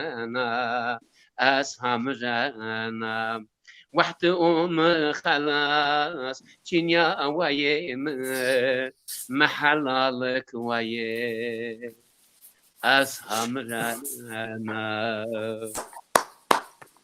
Eyvallah. Hocam. Yüreğine, ağzına yüreğine sana. Efendim? Nüveşçine en uzun ama man nüveştüye. Sen neyin hastasısın bilmiyoruz ama biz sana hastayız Keke Süleyman. Hocam. Seni seviyoruz. Ben saf hastayım.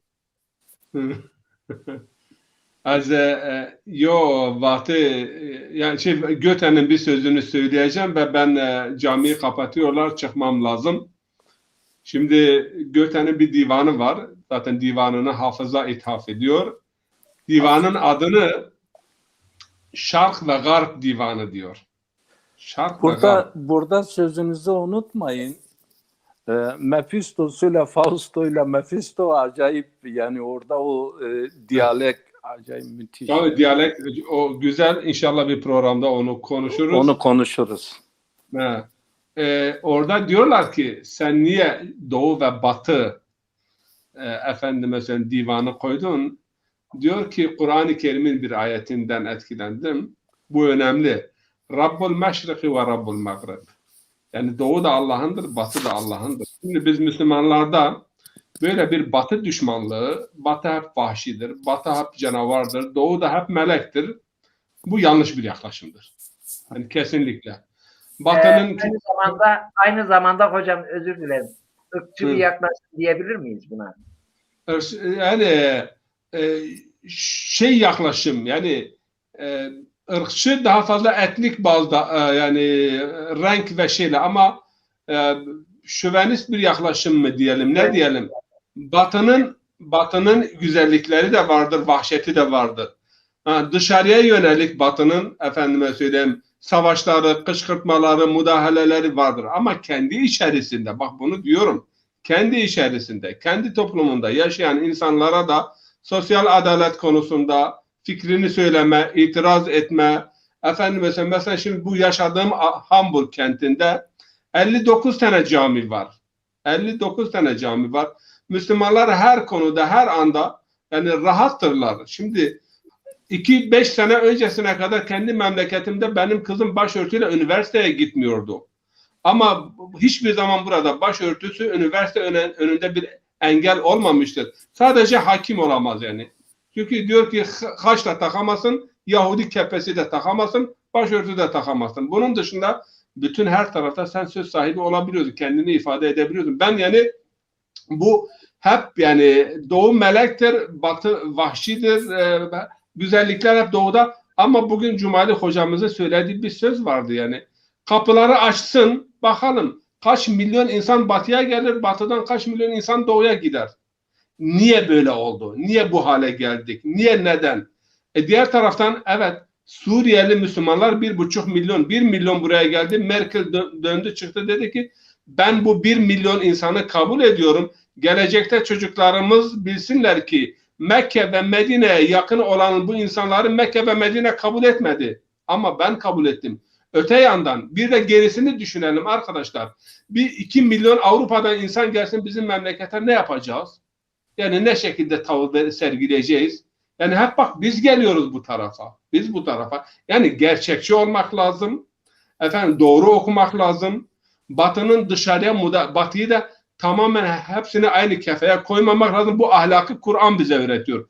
Kur'an bütün ehli kitabı bir kefeye koymuyor diyor. İşlerinde öyleleri vardır ki adildirler.